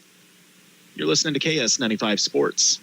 Since 1991, Capital Monuments and the Atterbury family has served and supported the Mid-Missouri area. They've been offering generations of memorial experience by designing and creating the highest quality monuments. At Capital Monuments, they specialize in creating personalized and lasting tributes, from pre-need and at-need family memorials to military and community tributes. Come in and talk with one of their monument design specialists. They're located west of Jefferson City in Apache Flats, or visit capitalmonuments.com for photo samples. Capital Monuments, the tribute that lasts forever. Lakefront Homes, luxury homes, condos, first-time home buyers, farms, foreclosures, townhomes, villas, lakefront, commercial. First Choice Realty is Eldon's oldest and most trusted real estate brokerage. Christopher Weeberry is a lifelong resident of the Lake area and real estate salesperson. Call Chris Weeberry with First Choice Realty today if you're thinking about selling or looking to purchase a new home. 573-480-2313. That's 573-480-2313. Versailles Family Furniture brings big savings on all bedding and furniture. They've got savings throughout the store. Shop their full line of mattresses, all sizes, all brands, on sale now. Their stores have a big selection of new styles and colors to update your home now. Bedroom sets to end tables, dining sets to recliners. 12-month free financing with approved credit and free delivery. Of course, if you see it in their store, you can take it home today. Versailles Family Furniture, located between the Taco Bell and Pizza Hut in Versailles. And we're back with the Bank of Versailles post-game show as the Tigers fall to Sherwood by a score of 30-6. But, Coach, I know we said it a ton during this game, but I don't feel like that score fully reflects what we saw tonight. No, from a standpoint of moving the ball and defensively doing things and that kind of thing, this game should have been tied up and going into overtime, but you can't take turnovers away, and there's not a faster way to lose a game than by giving the team the ball and without scoring. And unfortunately, tonight, Versailles did that way too many times. And the Tigers are going to have a week to get ready as they go on the road, opening round of districts, to face off with a familiar foe, the Boonville Pirates. You can take the team out of the Tri-County, but you can't take the Tri-County out of the team, as it turns out. So they're going to get to go play Boonville, but I mean, there's no sugarcoating. It's an uphill battle for Versailles, but it's still anybody's game. That is the beauty of high school sports over, I would say even over college and the NFL, is the difference between two high school squads may seem like huge comparatively to us, but it's not like Alabama versus an NAIA school or something. No, these are still high school kids. Whichever team shows up ready to go has a chance of winning that ball game that night. No doubt. It's one of my coaching mentors told me when I first talked about getting into this job that he said, you got to understand that you can't take it so serious because your livelihood is dependent on 16 and 17-year-old boys and how they think. And yeah, we all remember how we thought as 16, 17-year-old boys, and anything can happen. Boonville, like you said earlier, takes Versailles a little lightly and comes in and not focused. And Versailles is able to put up a couple quick scores and get a couple stops. And then once momentum starts rolling, anything can happen for sure. I mean, a prime example, if you look at Patrick Mahomes' record through his career, there's only one team that has a winning record against him. It's the Indianapolis Colts, and they haven't been good a single time they beat him. It's just, you get in the right situation, it can happen. So the Tigers will go on the road to Boonville next week. I don't know where Eldon's going to be yet. We have to see how all that falls out and how the math lines up and whatnot. It's either going to be Knob or Southern Boone. I know that much for sure. But here at the Bank of Versailles post-game show, we do have a MVP. And, a lot of kids did a lot of great things out here and have all season long. But I think we're kind of in agreement that there was one guy tonight who he did a little bit of everything and had several big plays tonight as well. Yeah, Ben Peck did a great job tonight, and after the injury and the stoppage, he kind of took the team on his back and said, okay, we're going to go get something and we're going to go make it happen, and ran off that big run and even the other little things, pushing the pile and making blocks on defensive ends so the running back can get free, just all kinds of things that he did tonight. He made some mistakes, but he's a high school kid. He's going to. But I think overall he definitely outperformed most of the other players tonight for sure. No, I completely agree. I mean, Ben, we talked early in the game about his composure, and that still blows my mind. After the 50-yard run, he had the exact same composure as any other play of the game. And it's like, I don't know how you do it, because first off, I'd be exhausted after a 50-yard run. But after that, I'd be really excited too. So I think it was well-deserved by Ben. And this Tiger offense, once again, did a lot of good things. It's just Sherwood didn't turn the football over, and that wound up being the deciding factor. Yep, no doubt. That's usually how it ends up. If one team turns it over and the other one doesn't, it's usually not good for the team that turns it over. Well, both these teams going to get reset, get refocused for postseason play, and by Monday or Tuesday, we'll let you know at the station what we're doing it. When you cover two teams, it makes postseason more interesting. Being completely honest, usually our rule of thumb has been that we cover the higher seed, just to kind of make it fair and give both teams an equal chance at it, which that would be Eldon. But I don't know. I got to talk things over with JT and figure out what's what. And we'll know Monday or Tuesday. But if this is the last Versailles game of the season, Coach O, I greatly appreciate everything. It's always a blast covering games with you. If you get bored during basketball season, I'm sure we can figure that one out too. It sounds good to me. I really appreciate you having me. It's a good time. I enjoy staying involved with what's going on in the high school sports. And this, for me, is a fun opportunity to just kind of relax and see the games. And most of the time we're inside where it's warm, and that's nice too. That really is. Actually, before I let you go, do your Tigers have anything coming up?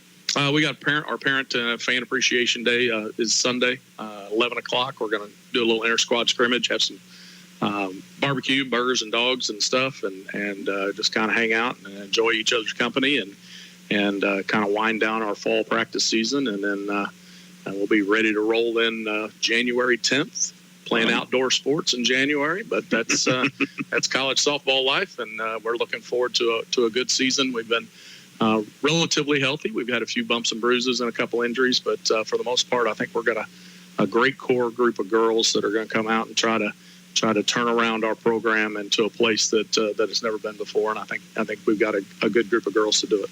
Well, I'm looking forward to it. If you're a Tiger fan, some Tiger alumni up there representing well Lincoln, and I think it's definitely worth the drive up, taking a game, a lot of excitement, and I think it's definitely worth it for folks to go up and see what the alumni are doing at the next level. Yeah, no doubt. I mean, we have 4 Versailles girls on the team.